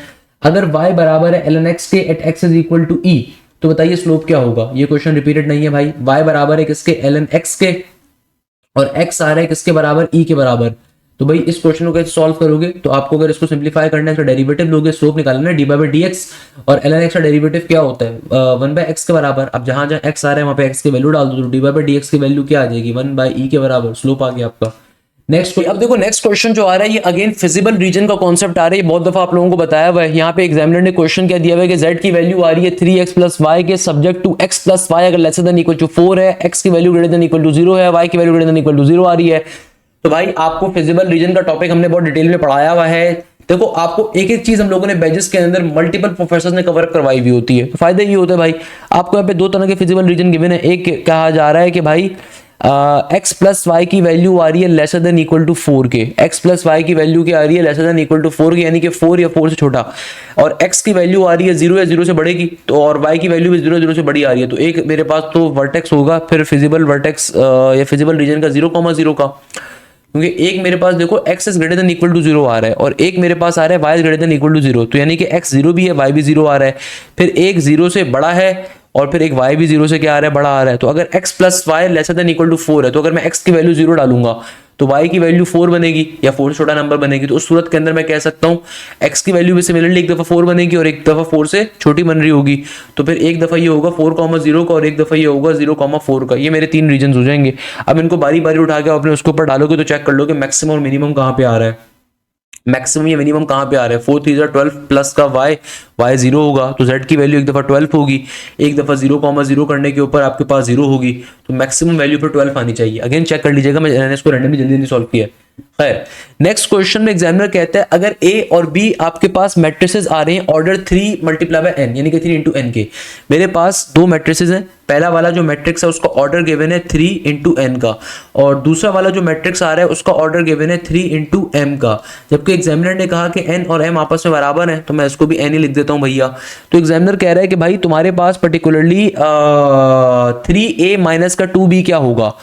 तो भाई एग्जामिनर क्या कह रहा है अगर 3a माइनस का 2b करोगे तो फिर उसका ऑर्डर क्या होगा। तो देखो अगर मैं मैट्रिक्स a को 3 से मल्टीप्लाई करता हूं तो स्केलर मल्टीप्लिकेशन है, सिमिलरली मैट्रिक्स b को अगर 2 से मल्टीप्लाई करता हूं स्केलर मल्टीप्लिकेशन है। स्केलर मल्टीप्लिकेशन करने पे ऑर्डर तो हमारा चेंज नहीं होता, तो जो आंसर होगा उसका ऑर्डर भी क्या होगा 3 इंटू एन या फिर 3 इंटू एम ही होगा, नॉर्मल सी बात है।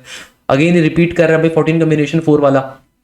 फिजिक्स के अंदर एग्जामिनर कहता है when a fielder move back his hand to pick the ball at the time t equal to at t is equal to 0, force decrease करती है क्यों, वर्क एनर्जी लॉ के ऊपर, न्यूटन थर्ड लॉ के ऊपर, momentum impulse के ऊपर, none of these के ऊपर। If mass become twice then work done is dash, an astronaut in spaceship is weightlessness because g 0 होती है, नन ऑफ दीस होता है। एक और बच्चे ने भी अपने क्वेश्चंस को शेयर किया कि समेशन वाला क्वेश्चन जो बच्चे ने बताया था 1 divided by n into n plus 1 from 1। अच्छा बेटा अब देखो हमारे पास जो एक और बच्चे ने अपना पेपर शेयर किया है, कहता है कि भाई summation 1 divided by n into n plus 1 from 1 to infinity. अब इस बच्चे ने अपना पेपर टोटली डिफरेंट शेयर किया है। इन्होंने कहा है कि भाई मेरे पास पेपर में जो क्वेश्चन आया हुआ था ना ये था 1 से लेके इंफिनिटी वाला, मगर ऊपर 1 था और नीचे n into n plus 1 का क्वेश्चन गिवन था और यहाँ पे कोई समय वो भी नहीं था, फैक्टोरियल भी नहीं था। तो उस सूरत में फिर सॉल्व कैसे करोगे इसको, फिर उस सूरत में सॉल्व करने के लॉजिक को अप्लाई करो। कैसे, इसको आप ब्रेक कर दो भैया। अगर मैं इसको ब्रेक कर दूं तो क्या बन जाएगा, जाहिर सी बात है भाई मेरे पास 1 divided by n into n plus 1 आ रहा है ना। तो अगर मैं यहाँ पे एलसीएम को ब्रेक करने पे जाऊं, एलसीएम को ब्रेक करूं तो ये बनेगा मेरे पास फिर सिंपल तरीके से 1 डिवाइडेड बाय n माइनस का 1 divided by n plus 1। Check कर लेते हैं भाई, अगर मैं इसको एलसीएम को वापस मैं जोड़ूं, इसको नीचे वाले टर्म नीचे मल्टीप्लाई होंगे तो बनेगा n into n plus 1, ऊपर आएगा n plus 1, ये अपने क्रॉस में जाएगा और ये माइनस के बाद ये n अपने क्रॉस में जाएगा। हाँ सही है, वापस से वो चीज बन रही है, इसका आंसर परफेक्ट है। अब अगर मैं समेशन को अप्लाई करूं तो समेशन इस टर्म पे भी अप्लाई होगा, इस टर्म पे भी अप्लाई होगा, नॉर्मल सी बात है, ऐसे है ना भाई। या फिर आप समेशन एक साथ ही पूरी टर्म पे अप्लाई कर दो। समेशन को अगर मैं एक साथ ही अप्लाई करूं, समेशन क्या है, इनिशियल वैल्यू 1 है, एंडिंग वैल्यू इन्फिनिटी है। तो अगर मैं पहले यहाँ पे 1 लेता हूँ तो 1 डिवाइडेड बाय n यानी कि 1 ही आएगा, फिर माइनस का 1 प्लस का 1 तो ये आ जाएगा 2। फिर समेशन का मतलब होता है प्लस, अब प्लस होगा, अब n की जगह पे 2 रखेंगे क्योंकि 1 से लेकर इन्फिनिटी तक जा रहे हैं ना, तो 1/2 बनेगा। फिर माइनस का साइन 1 डिवाइडेड बाय 2 प्लस का 1 3 बन जाएगा। फिर नेक्स्ट उसके अंदर क्या बनेगा, जाहिर सी बात है यहाँ पे 3 आएगा और यहाँ पे 1/4 आएगा, एंड सो ऑन चलता जाएगा इन्फिनिटी तक।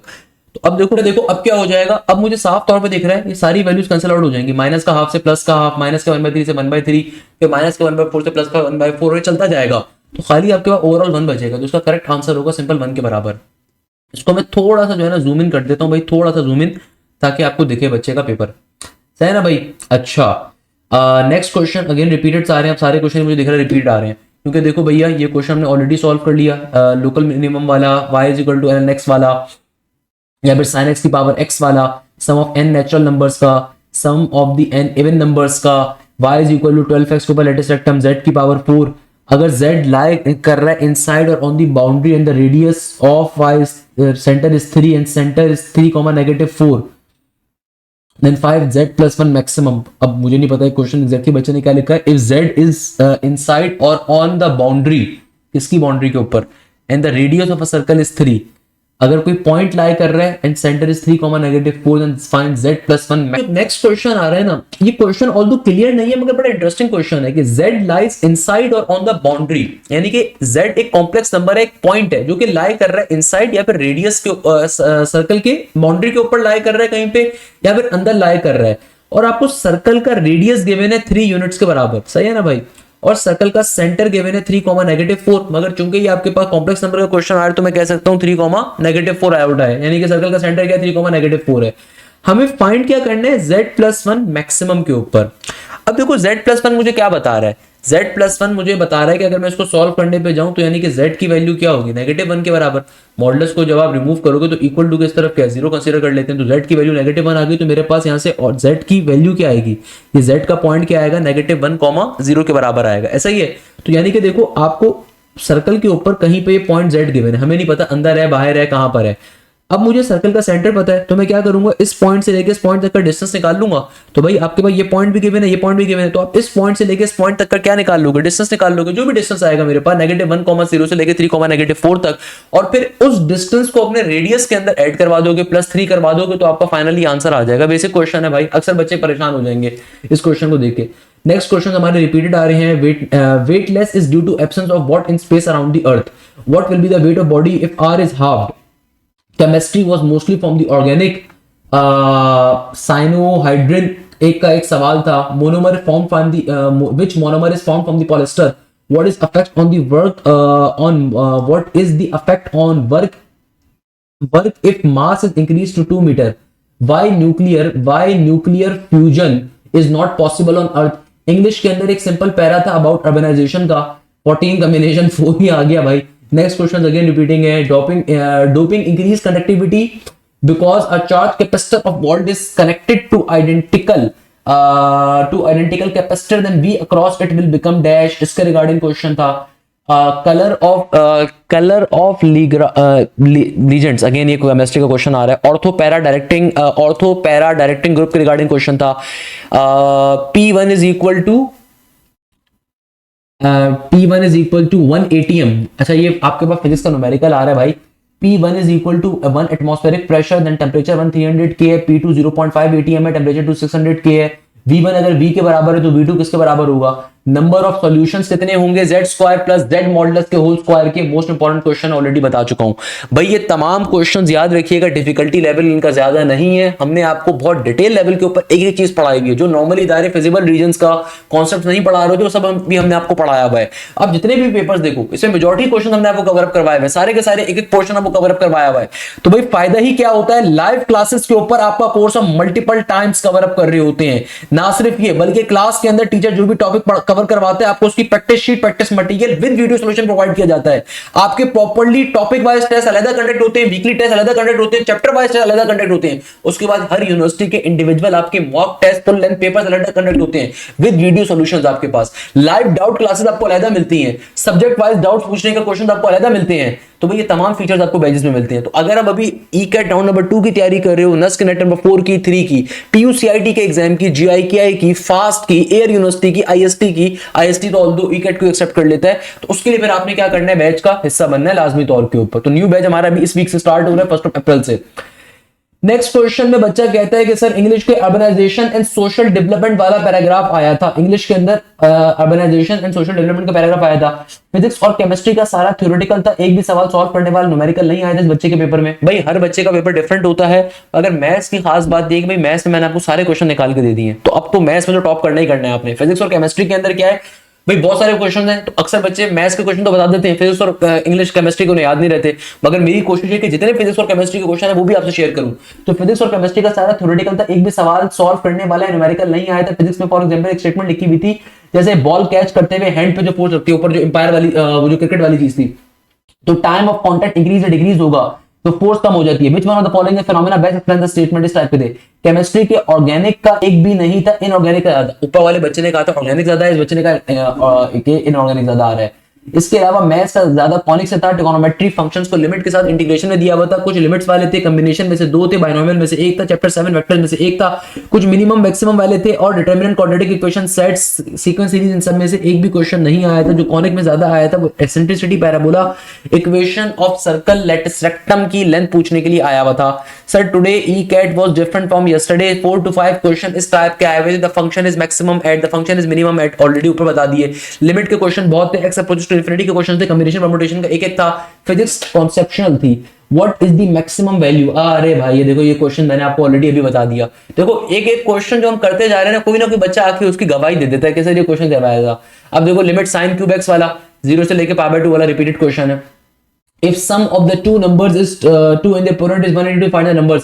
ये क्वेश्चन भी कल के उसमें बताया था कि भाई कोई भी दो नंबर्स हैं उनका सम अगर 27 के बराबर, उनका प्रोडक्ट गिवन है 182 के बराबर, तो नंबर्स क्या होंगे। Next question y² is equal to 16x के अंदर क्वेश्चन आया हुआ है, पैराबोला का सिंपल ए कैलकुलेट करना है, उसके इक्वेशन से कंपेयर करवा के सॉल्व हो जाएगा। What are the roots of this equation, complex roots होंगे, रियल होंगे, क्या होंगे, डिस्क्रिमिनेंट के ऊपर चेक कर लो। ग्रेटर देन 0 आ रही है तो रियल रूट्स होंगे, लेसर देन 0 आ रही है तो इमेजिनरी रूट्स होंगे। सही है ना भाई, रैशनल रूट्स होते हैं उस सूरत में अगर d की वैल्यू आपके पास आ जाए परफेक्ट स्क्वायर के ऊपर। A die is rolled 1, what is the probability that the numbers are lesser than 5, ये कल का ऊपर क्वेश्चन आया हुआ था। अगर delta not equal to 0 then what is the solution of a matrix, अगर तुम्हारे पास determinant not equal to, determinant अगर 0 है, नॉट 0 सिंगुलर या अनसिंगुलर मैट्रिक्स का कॉन्सेप्ट पूछा हुआ है, तो 2, 6, 18 अगर तुम्हारे पास आ रहा है तो G5 की वैल्यू क्या होगी। तो भाई सिंपल आपने GP का फॉर्मूला अप्लाई करना था। G5 के लिए फॉर्मूला क्या हो जाएगा, AR की पावर 4 के बराबर, A आपको ऑलरेडी गिवन है, कॉमन रेशियो आप निकाल लोगे 6/2 3 के बराबर, तो आपके पास R आ जाएगा 3 के बराबर। A बराबर है किसके, 2 के, कॉमन रेशियो गिवन है 3 के बराबर, पावर में 4 का 4 सिंपलीफाई करो आंसर आ जाएगा। What is the maximum value of the function, again ऊपर कर चुके हैं। Find the number of veg if president lawyer is chosen from 8 student, यानी कि भाई अगर एक प्रेसिडेंट और एक लॉयर को चूज करना है 8 बच्चों में से, 2 लोग सेलेक्ट करने हैं, तो 8 कॉम्बिनेशन 2 के ऊपर क्वेश्चन सॉल्व हो जाएगा। Limit x approaches to 0 sin 3x - 3x divided by x cube. cot theta अगर 1 के बराबर हो तो थीटा क्या होगा, तो थीटा की वैल्यू क्या होगी, सिंपल cot इनवर्स यहाँ पे 1 आ गया। अब इसको सॉल्व कर लो भैया, कैसे सॉल्व करोगे, cot थीटा 1 बनता है क्या, कब है, पहले तो आपको मालूम होना चाहिए। देखो टेंजेंट 45 क्या होता है, 1 के बराबर, सही है। टेंजेंट 45 क्या होता है, 1 के बराबर। Same goes for here, cot 45 भी क्या होता है, 1 के बराबर, क्योंकि cot क्या होता है, 1/टेंजेंट, क्या होता है 1/टेंजेंट होता है, वो भी 1 होता है। तो थीटा की वैल्यू 45 आनी चाहिए, π/4 आनी चाहिए, चेक कर सकते हो। a + b + c अगर बराबर है 0 के, तो a² + b² + c² इसके बराबर होगा। If a source and listener move toward each other, what is the value of frequency, यानी कि सिंपल आपके पास डॉपलर इफेक्ट का कॉन्सेप्ट है। If the velocity of both is 20 metre per second, physics का क्वेश्चन आ रहा है कि भाई अगर सोर्स और लिसनर एक दूसरे की तरफ बढ़ रहे हैं तो what is the value of frequency if the velocity of both is 20 metre per second. एक क्वेश्चन लैम्डा का आया हुआ था एंड रिफ्रैक्टिव इंडेक्स पर था। डी ब्रॉगली रिफ्रैक्शन के ऊपर क्वेश्चन आया हुआ था कि if we increase the velocity the wavelength become two wave interference consecutively, find the amplitude, one is double of the other, if one is double of the other, what is the value of refractive index if decreases to 2 multiplied by 10 raised to the power 8। Physics का question है कि भाई refractive index अगर आपकी क्या होगी अगर speed decrease कर रही है। What is the value of VRMS if temperature is 300 and 1200 K। A cyclist is in the direction of north. If the wind increase, he move towards the northwest. If we increase the speed of the cycle, what is the direction of the cyclist by keeping the wind speed constant। तो physics का question आ रहा है simple, तो note down कर सकते हैं। Moment of inertia depend upon the reference point. If we increase the speed of the object and momentum is conserved, then तो मोमेंट ऑफ इनर्शिया डिपेंड कर रहा है रेफरेंस पॉइंट के ऊपर। अगर वो इंक्रीज कर दें हम स्पीड ऑफ ऑब्जेक्ट तो क्या बनेगा, मोमेंट ऑफ इनर्शिया इंक्रीज होगा, मोमेंट नॉट कंजर्व्ड होगा या नन ऑफ होगा। Two identical capacitors are connected in series and third one is connected in parallel, what is the equivalent capacitance. यानी कि भाई दो कैपेसिटर्स को अगर आपने सीरीज पे लगाया है और तीसरे वाले को पैरेलल पे लगा दिया तो भाई इक्विवेलेंट कैपेसिटेंस क्या होगा। Power is lost in the presence of current if we double the current value, what is the power loss. इसके अलावा हमारे पास what is the value of dash, इसके रिगार्डिंग क्वेश्चन था। Limit x approaches to 0 1 minus cos 2x divided by x square if an is equal to 4n minus 3 then find the sum of n terms. Again feasible region का question आ रहा है। sin 2 theta की value √3/3 के बराबर आ रही है, theta क्या होगा ये कल के उसमें बताया हुआ है। इंटीग्रेशन अगर 2x के बराबर है इनटू fx प्लस c के, तो आपके पास आंसर क्या होगा? अगर a2 बराबर है a के देन i माइनस का a की होल पावर क्यूब प्लस का a। Find the sum of square for the natural numbers का क्वेश्चन रिपीटेड आ रहा है। अगेन आपको एक इक्वेशन गिवन है, आपको k की वैल्यू निकालनी है। अगर रूट्स एक दूसरे का रेसिप्रोकल आ रहे हैं तो भाई ये ट्रिक मैंने आपको अपने लेक्चर्स में बताई हुई है कि रूट्स एक दूसरे का रेसिप्रोकल होते हैं तो आपके पास बेसिकली c और a आपस में क्या होता है? चेंज हो रहा होता है। तो भाई हमेशा याद रखिएगा इक्वेशंस के अंदर ये प्रॉपर्टी होती है कि अगर आपके पास किसी भी इक्वेशन के अंदर उसके रूट्स क्या है? रेसिप्रोकल है। तो हमेशा याद रखिएगा इसमें कंडीशन इस्तेमाल होती है a बराबर होता है c के। अब मैंने आपको कंडीशंस अपने इक्वेशन के टॉपिक के अंदर पढ़ाई थी, याद होगा जो बैच के बच्चे बैठे हुए कि भाई अगर आपके पास ये पॉइंट लिखा हुआ होगा कि अगर आपके पास रूट्स आपके रेसिप्रोकल होते हैं तो जाहिर सी बात है आपकी a और c बराबर होते हैं, तो a और c को यहाँ से बराबर कंसीडर कर लोगे। a बराबर है 4 के, c यहाँ पे बराबर है k माइनस के 4 के, सिंप्लीफाई करोगे k की वैल्यू 8 के बराबर आ जाएगी। If radius is 100 if radius is 100 what is the equation of a circle at 0, 0? तो बेसिक क्वेश्चन है भैया, रेडियस 100 गिवन है, इक्वेशन ऑफ अ सर्कल आपको गिवन है। अगर एट 0, 0 के ऊपर सेंटर गिवन होगा, कुछ भी गिवन होगा, तो बारी बारी ऑप्शंस के अंदर डाल के या ऑप्शंस को वेरीफाई करके चेक कर सकते हो। तो अगर z बराबर है 4 + 3 आयोटा का, तो उसका आर्गुमेंट निकालने आया हुआ है, बेसिक चीज है भाई। कोफिशिएंट ऑफ x को कैलकुलेट करने आया हुआ है, ऑलरेडी बहुत दफा आ गया। Tangent theta plus sec theta के बराबर है x, तो सेक थीटा क्या होगा? Limit x² + 1 divided bye x² - 1 approach करने के ऊपर क्वेश्चन था। अच्छा नहीं, बल्कि उसी के ऊपर वाले के ऑप्शंस आ रहे हैं। एक में x अप्रोचेस टू 0 के रिगार्डिंग क्वेश्चन था। एक क्वेश्चन दिया हुआ था, पूछा हुआ था कि किस इक्वेशन है सर्कल है, पैराबोला, हाइपरबोला, इलिप्स, क्या चीज आ रही है। ये मेरे ख्याल में कल वाला पेपर ही आ रहा है, तो पूरा का पूरा कंप्यूटर के अंदर आउटपुट के अलावा ट्रांसमिशन वाले टॉपिक के से ड्यूप्लेक्स और पैरेलल ट्रांसमिशन वगैरह से पूछा हुआ था। कुछ डेटाबेस से थे कि file organization storage included in which phase of database design, इसके रिगार्डिंग क्वेश्चन था। ये पेपर भी हमारे पास कल का आ रहा है, ये एंड के पेपर जो आ रहे हैं कल का हमारे पास आ रहा है। तो इसमें से भी मेजॉरिटी के सारे क्वेश्चन बता दिए थे मैंने आपको। Tangent theta plus sec theta वाला ऑलरेडी बता दिया था। Area occupied by y = x² and y = x limits का आ रहा था। ये भी हमारे पास आ रहा है, अल्लाह भला करे। तो फाइंड के कैलकुलेट करना था आपके पास, पर्टिकुलरली फिजिबल रीजन का क्वेश्चन गिवन है, डोमेन कैलकुलेट करने आई हुई है। इसके अलावा हमारे पास simple centre of the if the centre of the ellipse is -2, 3 then equation will be dash. तो भाई बारी बारी आप उसको डाल के चेक भी कर सकते हो, नहीं तो आप डायरेक्टली अपने पर्टिकुलरली इक्वेशन को देख सकते हो कि आपके पास क्या इक्वेशन आंसर में गिवन है, उसके ऊपर भी चेक कर सकते हो। सेंटर ऑफ द इलिप्स आपको गिवन है। सेंटर ऑफ द इलिप्स का मतलब ये है कि भाई आपके पास h, k की वैल्यू क्वेश्चन में गिवन है आपको, तो आपको ऑप्शंस का गिवन है वो मैटर करता है यहाँ पे। डिस्टेंस ऑफ फोसाई कैलकुलेट करना है, एक आपके पास कोई क्वेश्चन गिवन है इलिप्स का। फिजिक्स के अंदर हमारे पास आ रहे हैं body is thrown vertically upward and half of the escape velocity क्या होगी? A body moved from the rest into a straight line a = 3t + 5, then what will be the displacement after time is equal to 3? A truck moves towards the wall such that it hits the wall and then come back. What will be the increase in frequency?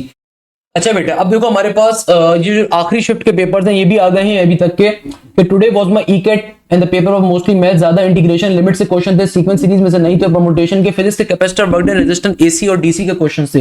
Chemistry में majority organic से थे। English का एक ही paragraph आया था urbanisation वाला, यानी कि मेजॉरिटी बच्चों का वही आया हुआ है। एक और बच्चे ने फिर अपना ईकेट का रिव्यू शेयर किया कि भाई मैथ्स के अंदर से limit, integration, sequence series, mathematical induction, combination, permutation में से क्वेश्चन आए थे। मुझे थोड़े से याद में बता देता हूँ। इंटीग्रेशन sin क्यूब x वाला देखो रिपीट हो रहा है, limit x approaches to 0 repeat हो रहा है, मैक्सिमम वैल्यू रिपीट हो रहा है, 14 कॉम्बिनेशन 4 रिपीट हो रहा है, मैन और वुमेन वाला रिपीट हो रहा है, find the coefficient of x² वाला, इंटीग्रेशन वाला देखो रिपीट हो रहा है, 1/x to 2lx वाला, सही है ना। Length of radius rectum of parabola का formula of sum of even numbers repeat. कोई मैथ्स के सारे क्वेश्चन निकाल दिए मैंने, दुआएं दीजिएगा बेटा, बड़ी मेहनत करनी पड़ती है इसके लिए। बाकी फिजिक्स का पोर्शन टफ था और सारा थ्योरेटिकल आया था। इंग्लिश कंपैरेटिवली आसान थी, एक पैराग्राफ गिवन था जिसमें 10 से क्वेश्चन पूछे हुए थे। सर और भी क्वेश्चन मुझे याद है, y = sin x की पावर x रिपीटेड है, 1 - cos 2x रिपीटेड है, z = 1 + iota रिपीटेड है, एसेंट्रिसिटी और रेक्टेंगुलर हाइपरबोला रिपीटेड है, equation of circle having centre 2, 3 बोलो भाई साथ साथ रिपीटेड है। मैथ्स इजी था, सेम क्वेश्चन वर डिफिकल्ट। एक और बच्चे ने दिया, अब ये क्वेश्चन बता दिया, ऑलरेडी बता दिया, मैक्सिमम मिनिमम वाला। यार find the equation of a circle having a centre 3, 3, यानी कि आपके पास 4 ऑप्शंस गिवन है, सर्कल का सेंटर बताना है। देखो सर्कल का सेंटर निकालने की शॉर्टकट, ये रिपीटेड नहीं है, बता देता हूं। सर्कल का सेंटर निकालने की शॉर्टकट क्या है? हमारा बच्चा मुस्कुरा रहा होगा भाई, जो लीनियर एक्स और लीनियर वाई आ रहा है ना, इनको डायरेक्टली -2 पे डिवाइड करवाओ।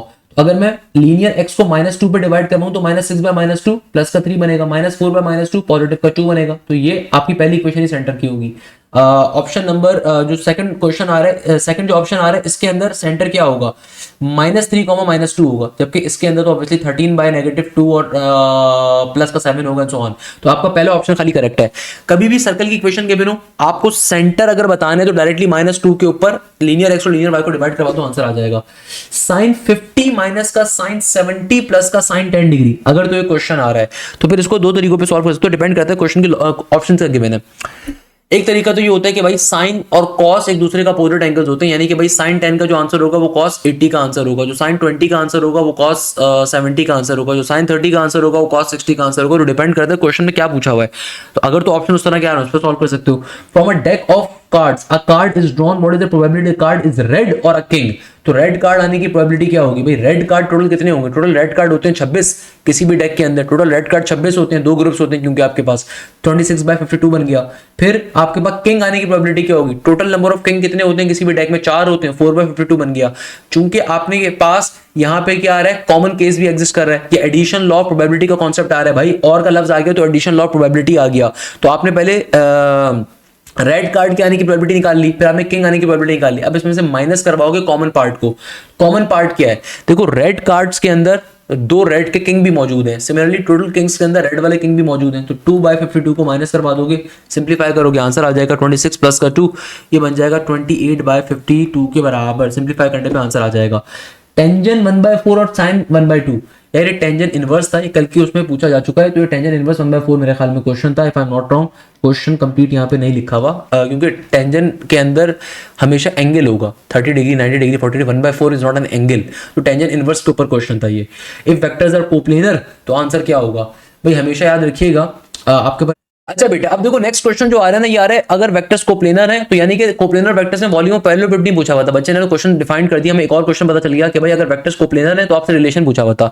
ये रिलेशन डिपेंड किस पे करता है? ये इस तरह के फॉर्मेट पे डिपेंड कर रहा होता है कि ए से बी पे जाओगे, बी से सी पे जाओगे, सी से ए पे आओगे। इसका मतलब ये है कि भाई अगर आपने एक वेक्टर को लिया है तो इसका डॉट प्रोडक्ट होगा, बाकी दोनों वेक्टर्स का आपस में क्रॉस प्रोडक्ट होगा। तो A dot B cross product C is the correct answer.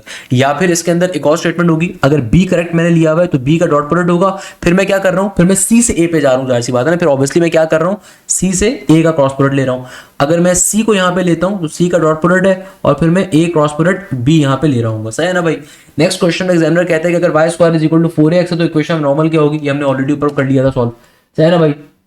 How many letters can be form from the 5 consonant and 4 vowels? तो भाई आपके पास how many letters can be form from 5 consonant and 4 vowels, आपको यहाँ पे कोई word बताया होगा, उसने वर्ड बच्चे ने गायब कर दिए यहाँ से, सही है ना भाई। How many letters can be formed, अब वर्ड क्या है भाई? वर्ड तो बताओ। Equation was given in like x² + ax + k, asked क्या है भाई? ये क्वेश्चन भी रिपीट हो रहा है। ये आपके पास सिंपल तरीके से रियल रूट्स के ऊपर जो हमने सॉल्व किया था, k की वैल्यू कैलकुलेट करनी थी। 2 वेक्टर्स वाला क्वेश्चन है, 2 मैट्रिसेस गिवन है, तो a की वैल्यू 3 × m है, ये भी रिपीटेड क्वेश्चन है। नेक्स्ट क्वेश्चन फिजिबल रीजन वाला आ रहा है 1, देखो ये भी रिपीटेड क्वेश्चन है। एक एसेंट्रिसिटी ऑफ रेक्टेंगुलर हाइपरबोला पूछी हुई है। How many main can be formed, repeated है। फिजिक्स के अंदर rest mass of the photon is 0 and when it moves and loses same energy, तो एनर्जी लॉस्ट होगी, कंजर्व मोमेंटम होगा, इनर्शिया होगा, नन होगा। देखो ये तमाम टॉपिक जो मैं जल्दी जल्दी कर रहा हूँ हमने ऑलरेडी ऊपर सारे सॉल्व कर लिए हैं। तो भाई जो बच्चों को मुश्किल होती है उसके पीछे रीजन है कि आपने लाइव क्लासेस में टॉपिक्स को नहीं लिया हुआ, हमने तमाम टॉपिक्स ऑलरेडी पढ़ लिए हैं। In spaceship the astronauts fly freely by normal force is 0, mass is 0, या फिर they are in space. When a virtual image is formed, the shadow of image will be dash anywhere in space physically present on the mirror या none. In a wire, if the number of turns are remains same but radius is half, then the magnetic field is half, 2 times, 1/4, 3 times. If the radius of the earth is double, the weight on the earth will be double या half या 1/4 या none. If acceleration is constant and mass is 0, the work will be dash. Computer के अंदर बच्चा कह रहा है कि सर बल्कि एक और क्वेश्चन भी आ रहा है, why hard x-rays have high penetrating power than the soft x-rays, इसके रिगार्डिंग क्वेश्चन आ रहा है। तो फिजिक्स के अंदर बच्चा कहता है कॉन्सेप्चुअल और मॉडरेट पेपर था, many questions, maximum questions reasons पूछे हुए थे, जबकि मैथ्स के अंदर बच्चे ने बताया हुआ है कि भाई काफी सारे क्वेश्चंस हमारे रिपीटेड थे, सही है ना भैया। कंप्यूटर इजी था, प्रोग्राम्स हमारे पास ऑलमोस्ट सेम आए हुए थे, जबकि other MCQs were book reading, which transmission use start and stop bit, सही है ना भाई, ये कल का क्वेश्चन आया वैसे। In a table name class section group are called entity attribute cardinality या tuple tuple to join to different models which they is used, which key is used, what is output। इसका output पूछा हुआ है, ये भी कल में आया हुआ था, एक प्रोग्राम यहाँ पे गिवन है वो पूछा हुआ था आपसे। इंग्लिश के अंदर अर्बनाइजेशन अर्बनाइजेशन अर्बनाइजेशन का ही आया हुआ है। In options there was not as it is statement from passage in 7 से 8 क्वेश्चंस क्लियरली जो थे ना वो डिफाइंड थे, ऑलरेडी क्वेश्चन में पूछे हुए थे। एक और ये बच्चा कह रहा है passage purpose of metal rod in nuclear, इसको बल्कि सीधा कर दो ना यार, इसको हम अगर सीधा कर दें, रोटेट कर दें भैया, rotate. Purpose of metal rods in nuclear reactor absorb neutron, emit neutrons to accelerate the reaction। Chemistry का क्वेश्चन को पूछा हुआ था। सर आज मेरा ई कैट था, फिजिक्स और मैथ्स मॉडरेट थे, केमिस्ट्री कॉन्सेप्चुअल थी। मैथ्स के अंदर tan A is equal to 1/2, देखो ना मैंने आपको सही बताया था, and tan B is equal to 1/3, तो ए प्लस बी क्या होगा। तो भाई यहां से आप क्या निकालोगे, आपको टेंजन ए की वैल्यू अगर गिवन है किसके बराबर, 1/2 के, तो भाई जाहिर सी बात है ए किसके बराबर आएगा, ए बराबर आएगा टेंजन इनवर्स हाफ के। सिमिलरली बी किसके बराबर आएगा, बी आएगा टेंजन इनवर्स 1/3 के। तो भाई इसको अब फिर सिंप्लीफाई करवाने के ऊपर लेकर जाओगे, फिर इसको क्या करोगे, सिंप्लीफाई करवाने के ऊपर लेकर जाओगे, तो ए प्लस बी, तो ए प्लस बी क्या है, टेंजन इनवर्स 1/2 प्लस का टेंजन इनवर्स 1/3। तो ये आपके पास सिंपल यहाँ पे कॉन्सेप्ट को अप्लाई कर सकते हो। लिमिट एक्स अप्रोचेस टू 0 वाला क्वेश्चन जो आ रहा है ये भी हमारे पास रिपीटेड आ रहा है। लिमिट के 2 से 3 क्वेश्चन थे, प्रोबेबिलिटी के 3 क्वेश्चन थे, maximum minima of the derivative में से 3 थे, 3 से 4 क्वेश्चन थे। एनालिटिकल ज्योमेट्री से कुछ नहीं था, कॉनिक्स के 4 थे, इंटीग्रेशन से 1 था, z plus Z modulus square वाला क्वेश्चन के कितने सॉल्यूशंस होंगे, ये वाला क्वेश्चन टफ था, मैंने आपको ऑलरेडी इसका आंसर हमने लेक्चर को स्टार्ट इस क्वेश्चन से किया था। इफ एन असमार हैदर आगे कहते हैं if an imaginary number in a circle have a centre, ये क्वेश्चन भी बता दिया, मजे का क्वेश्चन है। मैट्रिसेस के अगर a इज इक्वल टू, ये भी रिपीटेड है। नियरेस्ट इक्वेशन का भी क्वेश्चन था केमिस्ट्री के अंदर, सॉरी नर्नेस इक्वेशन के रिगार्डिंग क्वेश्चन था, ऑर्गेनिक से 3 से 4 थे। एक और बच्चे ने अपना यूईटी मैथ्स का पेपर शेयर किया हुआ है। अगेन यार सारे क्वेश्चन रिपीटेड आ रहे हैं, तो भाई क्या बताऊं यार मैं आपको, सारे रिपीटेड आ रहे हैं। अच्छा एक क्वेश्चन यहाँ पे आपके पास बेसिक फ्रैक्शन का आ रहा है, सिंपल एलसीएम ले लो यहाँ पे x+1 इंटू x+2, और यहाँ पर हो जाएगा ऑब्वियसली जब एलसीएम लोगे तो x+2 प्लस का x+1 इक्वल टू के बाद है 5/6। तो सिंप्लीफाई कर पाओ जो भी आपके पास x की सॉल्यूशन आए, नहीं तो आपके पास ऑप्शंस के अंदर x की वैल्यू गिवन होगी, बारी बारी डाल के चेक कर लो, जिसके ऊपर आपके पास 5/6 का आंसर आ रहा हो करेक्ट आंसर होगा हिडन ट्राई मेथड के ऊपर। रिलेटिव मैक्स मिनिमम का क्वेश्चन आ रहा है आपके पास, x² ln x का क्वेश्चन आ रहा है। अब देखो इसमें मेजॉरिटी क्वेश्चन हमारे पास सारे के सारे रिपीट हो रहे हैं। x अप्रोचेस टू 0 का आ रहा है डायरेक्टली, तो डायरेक्टली लिमिट्स अप्लाई करके चेक करो, नहीं सॉल्व होता तो फिर आप यहाँ पे एल हॉपिटल रूल को अप्लाई करोगे। कोफिशिएंट ऑफ x³ का पूछा हुआ था, 1 - i की पावर 4 के ऊपर क्वेश्चन था। अगेन मेजॉरिटी रिपीटेड क्वेश्चन यार, I am tired now. Paper बहुत ज्यादा थ्योरेटिकल था, जिसका मैंने ऑलरेडी आपको बता दिया, इसका मैंने ऑलरेडी आपको पेपर रिपीट कर दिया। सही है ना भाई, पेपर मैंने इसका ऑलरेडी रिपीट कर दिया। टेंजन, अच्छा बेटा अब देखो ये हमारे पास ये वाला क्वेश्चन फिर से रिपीट हो रहा है भाई, इसको सिंपल तरीके से सॉल्व करोगे।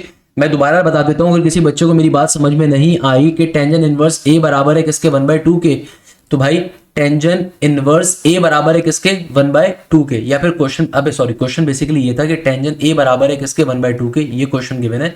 सही है ना, क्वेश्चन गलत लिखा हुआ है। और टेंजन हमारे पास जो बराबर होगा, अल्लाह भला करे क्या चीज, हमारे पास टेंजन b जो है ना वो बराबर है किसके, 1/3 के। सही है ना भाई, आपके पास ये क्वेश्चन होगा एक्चुअल के अंदर, तो आपके पास जाहिर सी बात है a की वैल्यू आ जाएगी सिंपल टेंजन इनवर्स 1/2, b की वैल्यू आ जाएगी टेंजन इनवर्स 1/3, आपको a प्लस b चाहिए।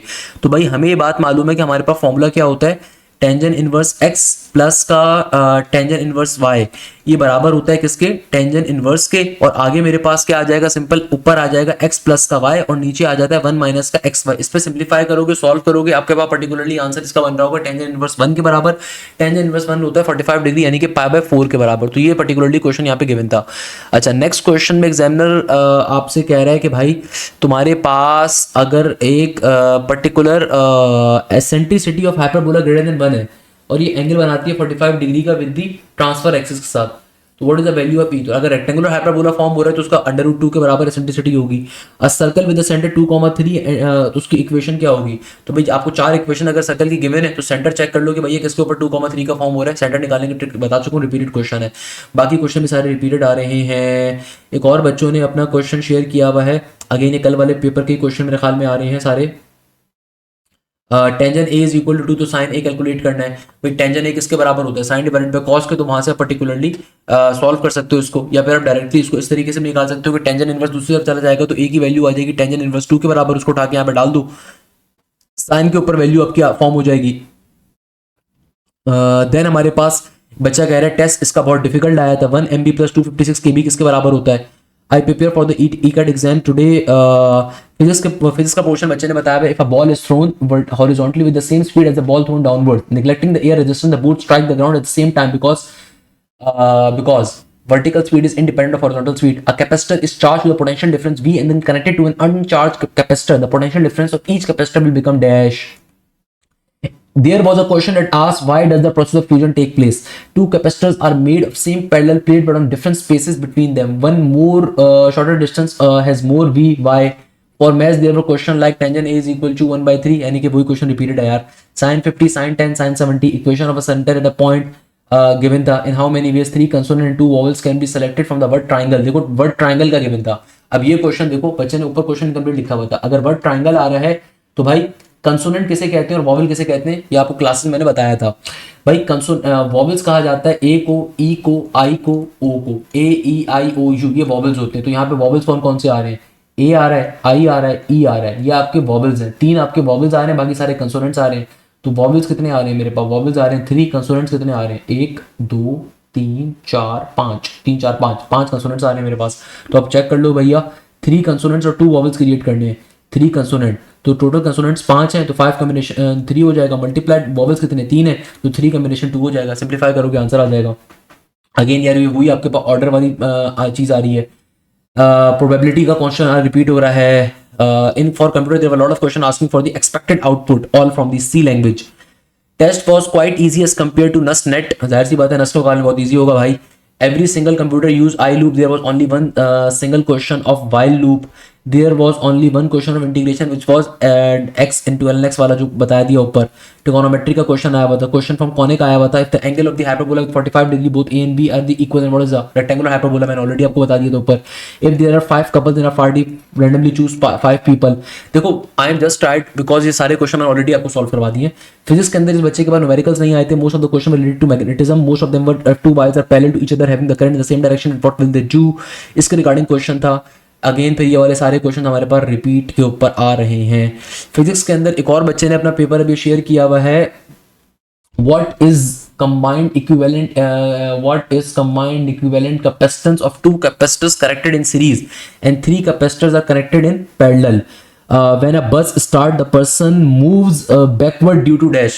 इनर्शिया की वजह धक्का लगता है वैसे तो उसको, बट अगेन मैं फिजिक्स का टीचर नहीं हूँ, मैंने आपको बता दिया, सही है ना। Although I am an engineer I can tell, but again physics की टीचर आपको सॉल्व करवाएंगे। A swing is moving with the extreme of a swing is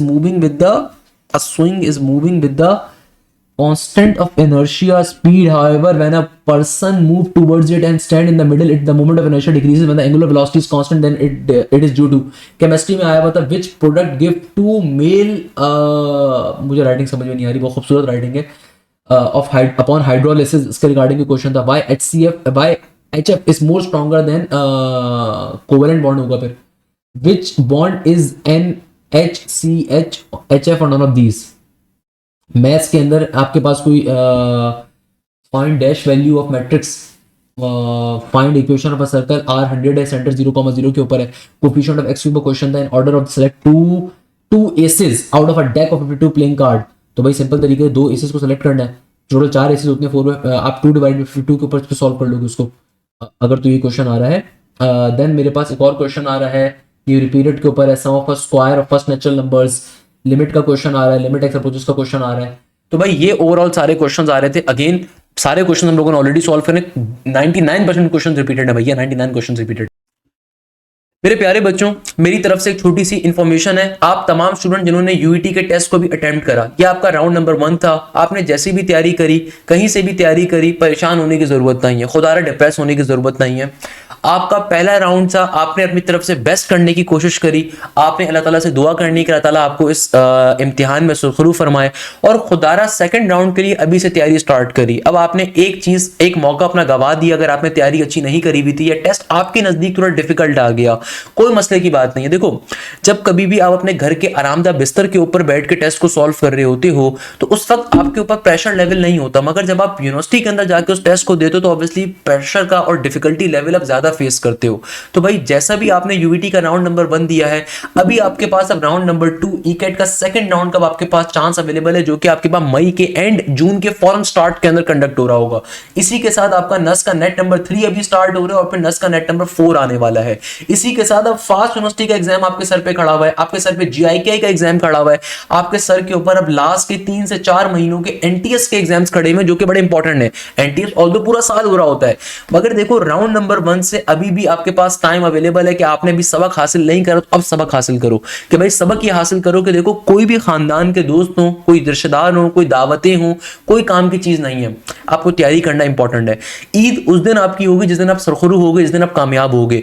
अभी आपकी बकरा ईद आने वाली है और साथ ही आपके पास अभी आपके एफएससी के पेपर्स होंगे, फिर बकरा ईद है और फिर उसके बिल्कुल फौरन बाद यूईटी का राउंड नंबर 2 होगा। तो राउंड नंबर 1 के अंदर जो भी आपने गुल खिलाए हैं, खुदारा उससे डिप्रेशन का शिकार मत हो, अभी से राउंड नंबर 2 की तैयारी को स्टार्ट करिए, क्योंकि तमाम यूनिवर्सिटीज के अंदर सेकंड ईयर की परसेंटेज काउंट नहीं होती, फर्स्ट ईयर काउंट होता है। तो तैयारी का आगाज अभी करिए। इसीलिए हमारा न्यू बैच भी स्टार्ट हो रहा है 1 अप्रैल से। भाई आपको हमारे बैचेस के अंदर फायदा क्या मिलता है कि आपकी प्रॉपर्ली लाइव क्लासेस कवर होती हैं और लाइव क्लासेस के ऊपर पाकिस्तान के बेस्ट प्रोफेसर्स आपको हर सब्जेक्ट कवर अप करवाते हैं। हर सब्जेक्ट के अंदर आपको मल्टीपल प्रोफेसर्स का एक्सेस मिलता है। ये फीचर मैं हमेशा अपने बच्चों को बताता हूं कि फीचर क्या है, कि भाई लाइव क्लासेस के ऊपर आपको हर सब्जेक्ट के अंदर 2-2 प्रोफेसर्स मिलेंगे जो कि आपका कंप्लीट कोर्स यूईटी के राउंड नंबर 2 से पहले एक दफा कवर करवाएंगे, फिर नस के नेट नंबर 4 के लिए कवर करवाएंगे, एनटीएस के लिए कवर करवाएंगे, फास्ट के लिए कवर करवाएंगे, आईएसटी के लिए कवर अप करवाएंगे, पीयूसीआईटी का टेस्ट पंजाब यूनिवर्सिटी का टेस्ट अनाउंस हो चुका है उसके लिए कवर अप करवाएंगे, जीआईके के लिए कवर अप करवाएंगे। और आपको हर सब्जेक्ट के अंदर मल्टीपल टाइम ना सिर्फ कोर्स कवर होगा बल्कि आपको हर सब्जेक्ट के अंदर साथ साथ प्रैक्टिस मटेरियल प्रोवाइड किया जाता है। यानी कि हमारी जो लाइव क्लासेस होती हैं हमारी एप्लीकेशन के जरिए होती हैं। जो भी लाइव क्लास कंडक्ट होगी साथ ही आपको टीचर अपना प्रैक्टिस मटेरियल देगा और उस प्रैक्टिस मटेरियल का साथ में वीडियो सॉल्यूशन होगा। यानी कि भाई आपके पास real time authentic questions available होंगे, एक बहुत बड़ा डेटा बैंक अवेलेबल होगा। देखो सिर्फ वीडियो को गो थ्रू नहीं करना होता, सिर्फ लाइव क्लासेस को नहीं लेना होता, आपको प्रैक्टिस करनी होती है। तो आप जो भी टॉपिक कवर अप कर रहे हो आपके पास उसकी प्रैक्टिस शीट अवेलेबल होनी चाहिए, उस प्रैक्टिस शीट का वीडियो सॉल्यूशन के साथ, ताकि आप देख सको कि भाई इन क्वेश्चन को सॉल्व करने की शॉर्टकट क्या है और ये आप किस तरीके से हासिल करते हो, हमारे बैचेस के जरिए हासिल करते हो।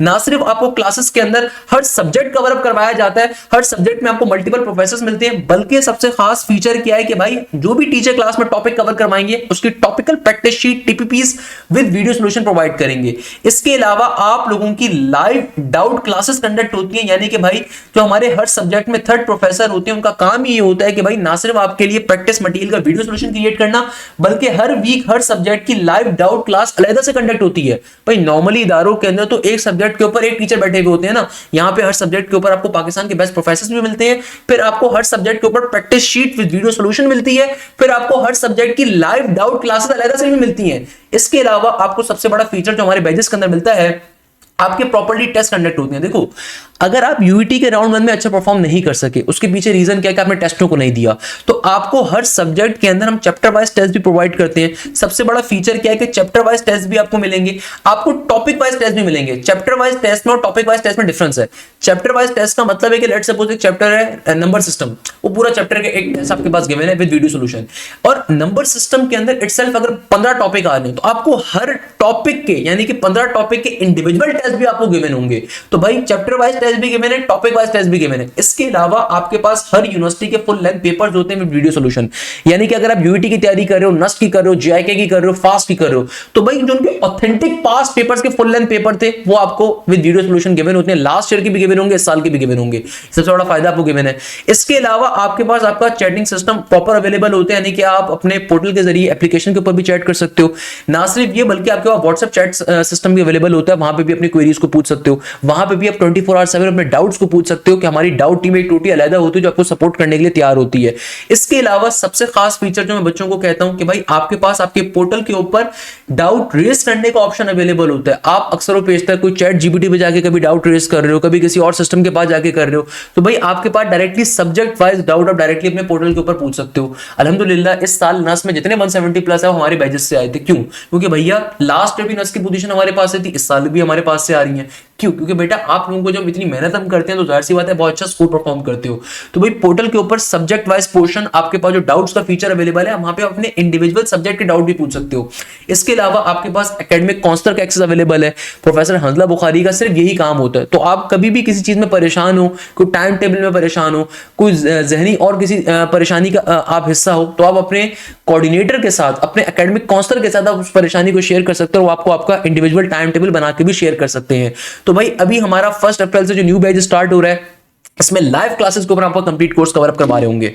पोर्टल के ऊपर आपको फीचर क्या मिलता है कि आपको हर सब्जेक्ट के ऊपर प्रॉपर लाइव क्लासेस का एक्सेस मिलता है। आपको सबसे बड़ा फीचर ये मिलता है कि भाई आपके पास कंप्लीट कोर्स की रिकॉर्डिंग भी अवेलेबल होती है, यानी कि अगर आप खुद से जल्दी जल्दी कोर्स कवर करना चाहते हो तो आपके पास कंप्लीट कोर्स की रिकॉर्डिंग भी अवेलेबल है। इसके अलावा लाइव क्लासेस के अंदर भी आपका कंप्लीट कोर्स कवर होगा, और उससे भी बड़ा फायदा कि हमारे जितने प्रीवियस बैचेस थे आपको उनकी रिकॉर्डिंग भी एक्सेस कर सकते हो कि भाई इस साल जो हमारे बेहतरीन टीचर्स थे उन्होंने जो कोर्स हमारे पुराने बैचेस में पढ़ाया आपको वो भी मिल रहा है। तो आप सिंपल लेट्स सपोज बैच 1.0 के ऊपर गए तो आपके पास पाकिस्तान के बेहतरीन असतज़ा प्रोफेसर रोनाल्ड साहब, जो पाकिस्तान के बड़े मायनाज फिजिक्स के प्रोफेसर हैं, आपके कोई फ्रेंड अगर जानते होंगे किसी अदारे में पढ़ लेंगे 70,000 रुपए देके वहां पे पढ़ाते हैं। तो भाई आपको उनकी सारी क्लासेस भी मिल सकती हैं, उनके प्रैक्टिस मटेरियल भी मिल सकते हैं ताकि आपको आइडिया हो सके। और पंजाब का बच्चा बहुत पसंद करते हैं प्रोफेसर रोनाल्ड विल्फर्ड को, इनका नाम है प्रोफेसर रोनाल्ड विल्फर्ड। आपको एक एक चीज बहुत डिटेल में समझाते हैं, पढ़ाते हैं, बड़े मजे से चीजों को लेकर चलते हैं। पाकिस्तान के बेहतरीन असतज़ा में शामिल हैं भाई। तो भाई आपको पाकिस्तान के बेहतरीन असतज़ा जो अपने रिस्पेक्टिव फील्ड के अंदर माहिराज हैं वो आपको मिलते हैं, चाहे वो मैथ्स हो, चाहे वो फिजिक्स हो, चाहे वो केमिस्ट्री हो, चाहे वो कंप्यूटर हो, चाहे वो इंग्लिश हो, जैसे प्रोफेसर रोनाल्ड ने। तो देखो आप इनकी क्लासेस को, आप इनके पुराने लेक्चर्स को भी एक्सेस कर सकते हो। ये लाइव क्लासेस के ऊपर आपको क्रैश के ऊपर भी कंप्लीट कोर्स कवर करवाएंगे। आपने जो भी टॉपिक अगर रिकॉर्डिंग से भी आप कवर करते हो, आपको साथ ही इनका प्रैक्टिस मटेरियल अवेलेबल है। उस प्रैक्टिस मटेरियल का फायदा क्या है कि आपके पास thousands of MCQs with video solution given है, विद वीडियो सॉल्यूशन आपके पास गिवन है। इसी तरीके से फिजिक्स के अंदर दूसरे प्रोफेसर बिलाल से हैं, तो आपको अगेन के भी प्रॉपर लेक्चर्स आपको उनके पुराने इस साल के जो पुराने बैचेस में कोर्स कवर अप हुआ, नस्ट के हमारे यूईटी के बैचेस में कोर्स कवर हुआ, आपके पास वो भी गिवन है। और साथ साथ आपके पास इनकी प्रैक्टिस शीट भी अवेलेबल है, प्रैक्टिस मटेरियल भी अवेलेबल है। जितने चैप्टर्स इन्होंने पढ़ाए, ना सिर्फ आपके वो चैप्टर्स अवेलेबल है बल्कि विद वीडियो सॉल्यूशन आपके पास वो अवेलेबल है। हर सब्जेक्ट के अंदर यही कहानी है भाई। केमिस्ट्री के अंदर आप जाएंगे, केमिस्ट्री के अंदर भी आपको मल्टीपल प्रोफेसर मिलेंगे। आप मैथ्स में जाएंगे, मैथ्स के अंदर भी आपको मल्टीपल प्रोफेसर मिलेंगे। तो आपको हर सब्जेक्ट के अंदर ना सिर्फ कंप्लीट कोर्स की रिकॉर्डिंग मिलेगी, बल्कि आपको इस साल के जो हमारे पुराने बैचेस थे आपको उनकी रिकॉर्डिंग भी मिल जाएगी। आपको लाइव क्लासेस के ऊपर, क्रैश के ऊपर दोबारा हम सारी चीजें कवर अप करवाएंगे। जैसे प्रोफेसर आफ्ताब है, पाकिस्तान के बेहतरीन प्रोफेसर हैं, आप में से कई बच्चे इनको पसंद करते हैं और बहुत से बच्चे इनको बड़ा पसंद करते हैं भैया, क्योंकि हमने अपने कोर्स के अंदर, अपने बैचेस के अंदर एक एक जो हीरे थे इस मुल्क के, उनको हमने हायर किया ताकि भाई बच्चों को आइडिया हो सके कि भाई फीस का मतलब क्या होता है, पैसों का मतलब क्या होता है। जब आप फीस देते हैं तो भाई उसका मतलब ये नहीं होता कि एक ही टीचर बैठ के आपको पढ़ाए, एक एक चीज आपकी बेसिक टू एडवांस लेवल पे हम कवर अप करवा रहे होते हैं। इसी तरीके से आपके पास सर आफ्ताब का प्रैक्टिस मटेरियल अलग मौजूद है, मेरा practice material with video solution अलग मौजूद है। Same goes for chemistry, same goes for computer, same goes for the English. Her subject के अंदर आपके पास इसी तरीके से हमारे पास चल रहा है। टॉपिकल पास पेपर्स अलग होते हैं, topical pass papers with video solution अलग आपको के पास गिवन होंगे, लास्ट ईयर के लेक्चर्स अलग होंगे, इस साल के लेक्चर्स अलग होंगे। तो आपको बहुत बड़ा एक रिकॉर्डेड जोन भी मिलता है, प्रैक्टिस जोन भी मिलता है। लाइव क्लासेस के ऊपर कोर्स मल्टीपल टाइम्स आपका अलग कवर होगा। हर सब्जेक्ट के अंदर हमारे पास अल्हम्दुलिल्लाह ज़बरदस्त यही फीचर आ रहा होता है जिसके ऊपर बच्चे बड़ा इसको पसंद भी करते हैं और जाहिर सी बात है आपको बड़ा अच्छा भी लगता है। हर सब्जेक्ट के ऊपर हमारे पास इसी तरीके से चीजें चलती हैं। प्रोफेसर एहतशाम को आपने देखा होगा, प्रोफेसर अरशद को आपने देखा होगा जिन्होंने आपकी यूईटी की मैराथन क्रिएट करी थी। तो हर सब्जेक्ट में आपको मल्टीपल प्रोफेसर्स मिलते हैं। इसके अलावा जैसे मैंने आपसे कहा कि हर सब्जेक्ट की practice material with video solution भी मिलता है। इसके अलावा आपकी लाइव डाउट क्लासेस अलग कंडक्ट होती है, यानी कि देखो हर सब्जेक्ट के अंदर आपकी हर वीक आपकी लाइव डाउट क्लास कंडक्ट होगी, यानी कि जैसे डाउट क्लास की रिकॉर्डिंग है तो यहाँ पे देखो आपकी हर सब्जेक्ट की, नीचे करते करते थक जाऊंगा, ये खत्म नहीं होगी भैया। लाइव डाउट क्लास आपकी अलग होती है, यानी कि भैया अगर कोई मटेरियल आप खुद से सॉल्व करो, किसी क्वेश्चन में फंसते हो तो आप लाइव क्लास के अंदर हमारे जो डाउट टीचर्स हैं उनसे भी आप पूछ सकते हो। इसके अलावा आपके पास हर सब्जेक्ट के अंदर चैप्टर वाइज टेस्ट अलग मौजूद है। हर सब्जेक्ट के अंदर आपके पास देखो चैप्टर वाइज टेस्ट ये अलग मौजूद है। हर सब्जेक्ट के अंदर आपके पास चैप्टर वाइज टेस्ट ऐसे अलग एग्जिस्ट कर रहे हैं, मौजूद है। चैप्टर वाइज टेस्ट ये अलग मौजूद है हर सब्जेक्ट के अंदर। इसके अलावा आपके पास टॉपिकल वाइज टेस्ट के लिए आप एग्जामिनेशन 2025-26 में जाओगे तो बाई वीकली टेस्टों में देखो आपके पास हर सब्जेक्ट के टॉपिक वाइज टेस्ट गिवन है विद वीडियो सॉल्यूशंस गिवन है। इसके अलावा फुल लेंथ पेपर्स आपके पास लास्ट ईयर के भी गिवन है, इस साल के भी गिवन है कि भाई आप जैसे लेट्स सपोज यूईटी में अप्लाई कर रहे थे, जितने बच्चे यूईटी में अप्लाई कर रहे हैं आपने लाजमी तौर पे यूईटी के फुल लेंथ पेपर्स को देना है। ये फुल लेंथ पेपर हमने लास्ट ईयर के भी आपको प्रोवाइड करे हैं और इस साल के फुल लेंथ पेपर आपको अलहदा मिले हैं जो कि इस साल के हिसाब से बड़े इंपॉर्टेंट होंगे, जो इस साल के हिसाब से एक्सट्रीमली इंपॉर्टेंट होंगे, तो वो भी हमने आपको प्रोवाइड करे। यूईटी के 2 मेजर एफएलपीज हम लोगों ने दिए। अगर मैं आपको गारंटी दे सकता हूं अगर आपने हमारे एफएलपीज को कंडक्ट किया हुआ है, लिया हुआ है, लास्ट ईयर के 3 एफएलपीज मौजूद हैं, इस साल के यूईटी के 2 एफएलपीज मौजूद हैं, मैं आपको गारंटी दे सकता हूं कि यूईटी के अंदर आप 390 प्लस का स्कोर कर आओगे, क्योंकि ये एफएलपीज जो है सारे के सारे यूईटी के डिफिकल्ट तरीन क्वेश्चंस के ऊपर डिपेंड है। अगर आपने इन एफएलपीज को दे दिया विद वीडियो सॉल्यूशन आपने ले लिया, आप यूईटी में 390 प्लस इजीली सॉल्व करके लेकर आओगे। तो भैया ये आपको सारे के सारे फायदे मिलते हैं हमारे बैचेस के अंदर। इसके अलावा और भी बहुत सारे फीचर हैं, बताते बताते थक जाऊंगा भाई, चीजें नहीं खत्म होंगी कि भाई आपके पास सब्जेक्ट डाउट का पोर्शन है, यहाँ पे आप अपने डाउट्स को पूछ सकते हैं, आपके पास चैट करने का ऑप्शन है, आप अपने चैट्स के ऊपर अपने क्वेश्चंस को पूछ सकते हैं, आपको बेतहाशा आपको फीचर मिलते हैं इदारे की तरफ से। तो भाई अगर आप चाहते हैं कि आपकी प्रॉपर तैयारी हो, उसके लिए आपने बैच का हिस्सा बनना है, और बैच का हिस्सा बनने के लिए आपकी स्क्रीन के ऊपर जो नंबर गिवन है वहां पे व्हाट्सएप कर सकते हैं। हमारा न्यू बैच स्टार्ट हो रहा है 1 अप्रैल से, इंशाअल्लाह आपको बैच के अंदर देखेंगे। नहीं तो हमारा न्यू बैच जो इस वीक से स्टार्ट हो रहा है आप उसका हिस्सा भी बन सकते हैं, कोई मसले की बात नहीं है। इंशाअल्लाह आपसे बैच के अंदर मुलाकात होगी। जज़ाकल्लाहुल खैर।